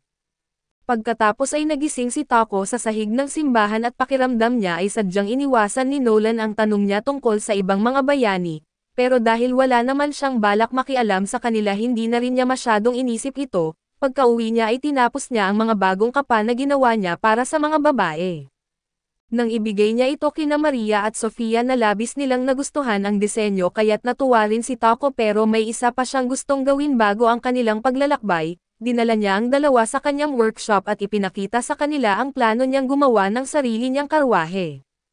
Dahil madalas silang naglalakbay ay naisip niyang mas mainam na magkaroon ng komportableng sasakyan kaysa palaging nanghihiram. Gayunpaman kahit kaya niyang gumawa ng sariling karwahe at wala pa siyang sariling kabayo, kaya naman ay kailangan niyang manghiram mula sa guild. Pero sinabi ni Maria na hindi na kailangan iyon at ang suhestyon niya ay maaari silang kumuha mula sa dalawa at ang kagubatan ng kamatayan sa labas ng Bolton ay punong-puno ng mga halimaw, Kung maghahanap lang sila ng matagal ay malamang ay makakahanap sila ng isang unicorn o drake horse, na mas mabilis kaysa sa isang pangkaraniwang halimaw na kabayo. Mukhang sobrang excited si Maria sa pagkuha ng kabayo pero hindi maiwasan ni Taco na makaramdam ng kaba. Sa huli ay naglakbay na sila papunta sa kagubatan upang maghanap ng kabayo. Habang nasa daan ay tinanong ni Taco si Sofia kung talagang mas mabilis ba ang drake horses kumpara sa mga monster horses na nakukuha nila mula sa guild. Kinumpirma ito ni Sofia at ipinaliwanag na ang isang drake horse ay may bilis, tibay at lakas na malayong mas mataas kaysa sa isang karaniwang monster horse at sa hitsura ay parang normal lang silang kabayo. Pero may malalaking sungay na parang sa rhino at mga kaliskis ng dragon sa katawan kaya naman, madali silang makikilala kung makatagpo sila ng isa. Habang nag-uusap sila ay tinawag sila ni Maple at sinabihang magmadali nang makahanap agad ng kabayo. Halata namang sabik si Maple na hindi lang dahil gusto niyang tumulong, kundi dahil excited siyang magkaroon ng bagong kaibigan kapag nagawa na ni Taco ang familiar contract sa kabayo. Kaso bago pa sila makasunod kay Maple ay biglang naramdaman ni Sofia ang presensya ng isang halimaw, kaya inihanda niya ang kanyang espada at biglang lumabas mula sa mga palumpong ang isang bush wolf, pero sa halip na umatake ay tumakbo lang ito at dumaan sa tabi nila. Ipinagmamalaki naman ni Taco na hindi sila nakita ng lobo dahil sa suot nilang anti-perception cloaks. Napahanga si Sofia sa bisa ng kapa pero iminungkahi niyang alisin muna nila ito para makakalaban sila ng mga halimaw kung kinakailangan. Pagkaraan ng ilang sandali matapos tanggalin ang kapa ay isang boar ang lumabas at madaling napatay ito ni Sofia gamit ang isang mabilis na atake. Tuwang-tuwa si Maria dahil magagamit niya ang karne nito para sa kanilang paglalakbay at habang abala sila ay hindi na makapaghintay si Maple at muling nagmamadali. Ngunit napansin naman ni Takumi ang isang natumbang train sa lupa at naisip niyang magagamit niya ang kahoy nito para sa ginagawa niyang karwahe, kaya naman ay nagsimula siyang putulin ito kasama si Sofia. Dahil si Maria ay abala sa paghahanda ng karne at si Taco naman ay abala sa pagputol ng kahoy, napagpasyahan ni Maple na mauna na sa paghahanap ng kabayo at habang naglalakad sa kagubatan, napansin niyang napakaraming patay na train sa paligid kaya't nag-isip siya kung ano ang posibleng dahilan nito. Habang lumalalim sa kagubatan sa wakas ay nakatagpo siya ng isang drake na nakahandusay sa lupa at mukhang hindi maganda ang kalagayan nito. Lumapit si Maple at tinanong kung sugatan ito at bigla namang nagpakawala ng kidlat ang drake papunta kay Maple kaya't napa-atras siya. Pero naramdaman niyang hindi naman ito sinusubukan na saktan siya dahil sa natakot lang ito dahil sa natamo nitong sugat. Naiintindihan niya ang pakiramdam na iyon dahil ganoon din ang naramdaman niya bago siya natagpuan ni Takumi. Kinausap niya ang drake at sinabing wala itong dapat ipag-alala, dahil mabait ang kanyang master at tiyak na pag-agalingin siya nito kapag dumating na. Ang kailangan lang nilang gawin ay maghintay ngunit tila hindi sila makakapaghintay ng payapa at dahil biglang lumitaw ang dalawang termite monsters na mukhang hindi maganda ang balak, napagtanto ni Maple na ang mga termite na ito ang siyang nanakit sa drake kaya gamit ang kanyang mga sapot. Ginapos niya ang dalawang termite at inihagis ang mga ito sa harap ng drake upang makuryenti. Subalit marami pang parating na mga termite kaya't mukhang nasa panganib pa rin sila at upang protektahan ang sarili at ang drake, gumawa si Maple ng isang barrier gamit ang kanyang silk at kahit paano na nakakuha siya ng kaunting oras, pero alam niyang kalaunan ay masisira rin ito ng mga termite. Dahil dito ay napilitan siyang tumawag ng tulong kay Taco subalit nang subukan niyang kumonekta dito, hindi ito sumagot at nagsimula siyang mag-alala na baka sobrang na-excite ito sa kahoy na nahanap niya kaya nakalimutan siya, unti-unting bumabalot sa kanya ang kawalan ng pag-asa habang winasak ng mga termite ang kanyang barrier. Dahil wala na siyang magawa ay ipinikit ni Maple ang kanyang mga mata at inihanda ang sarili sa kamatayan, ngunit nang muling napapadilat ang kanyang mga mata nakita niyang nakatayo si Taco sa harapan niya at dahil sa sobrang tuwa at ginhawa, agad siyang tumalon sa mga bisig nito. Talagang natakot siya nang hindi ito sumagot sa kanyang tawag kaya't tinanong niya kung bakit siya hindi nakasagot. Ipinaliwanag ni Taco na malamang ang dahilan nito ay ang barrier na ginawa ni Maple at maganda itong kalasag laban sa mga atake. Pero dahil sa pagkakahabi ng mga layer nito na block din ito ang lahat ng mana signals kaya't hindi niya narinig ang tawag ni Maple. Pero nang mapansin niyang nawala ang signal ni Maple at agad siyang tumakbo papunta sa huling lokasyon nito, doon niya napansin ang drake sa likod ni Maple at nakiusap si Maple kay Taco na iligtas ito. Hinuunat ni Taco ang kanyang kamay at sinubukang gamitan ito ng healing magic, pero tinanggihan ito ng Drake dahil hindi pa ito nagtitiwala sa kanya. Sinabi ni Sofia na kailangan na nilang umalis dahil maaaring may paparating pang mga termite sa paligid, pero kung iiwan nila ang Drake dito at tiyak na mamamatay ito at dahil dito ay nagpasya si Taco na ilagay muna ito sa kanyang pocket dimension kasama si Maple hanggang sa makauwi sila. Subalit binalaan siya ni Sofia na hindi niya maaaring ilagay ang isang napakalakas na nilalang sa kanyang pocket dimension nang hindi muna gumagawa ng kontrata, dahil magdudulot ito ng matinding epekto sa kanyang katawan at sa kasamaang palad. Tama si Sofia dahil sa hindi ito kinaya ni Taco. Pagkatapos niyang ipasok ang Drake sa kanyang pocket dimension at agad siyang nawalan ng malay, kahit nang madala siya pauwi na hindi pa rin siya nagising sa loob ng 12 oras at dahil nasa loob pa rin ng kanyang pocket dimension ang Drake, patuloy nitong sinisipsip ang mana ni Taco. Kung hindi ito matanggal ay unti-unti siyang manghihina hanggang sa tuluyan siyang mamatay, pero dahil wala siyang malay ay hindi niya mabubuksan ang barrier upang mapalabas ang Drake. Dahil dito ay kinausap ni Sofia si Maple at sinabihan na buksan ang pocket dimension mula sa loob. Sinabi ni Maple na kaya niya itong gawin pero magugulat ang Drake kung bigla itong mapunta sa hindi pamilyar na lugar, kaya iminungkahi niya na gumawa siya ng tolda sa bakuran upang mapanatiling mahinahon ang Drake. Nang mailabas na ang Drake mula sa pocket dimension unti-unting nagsimulang makabawi si Taco.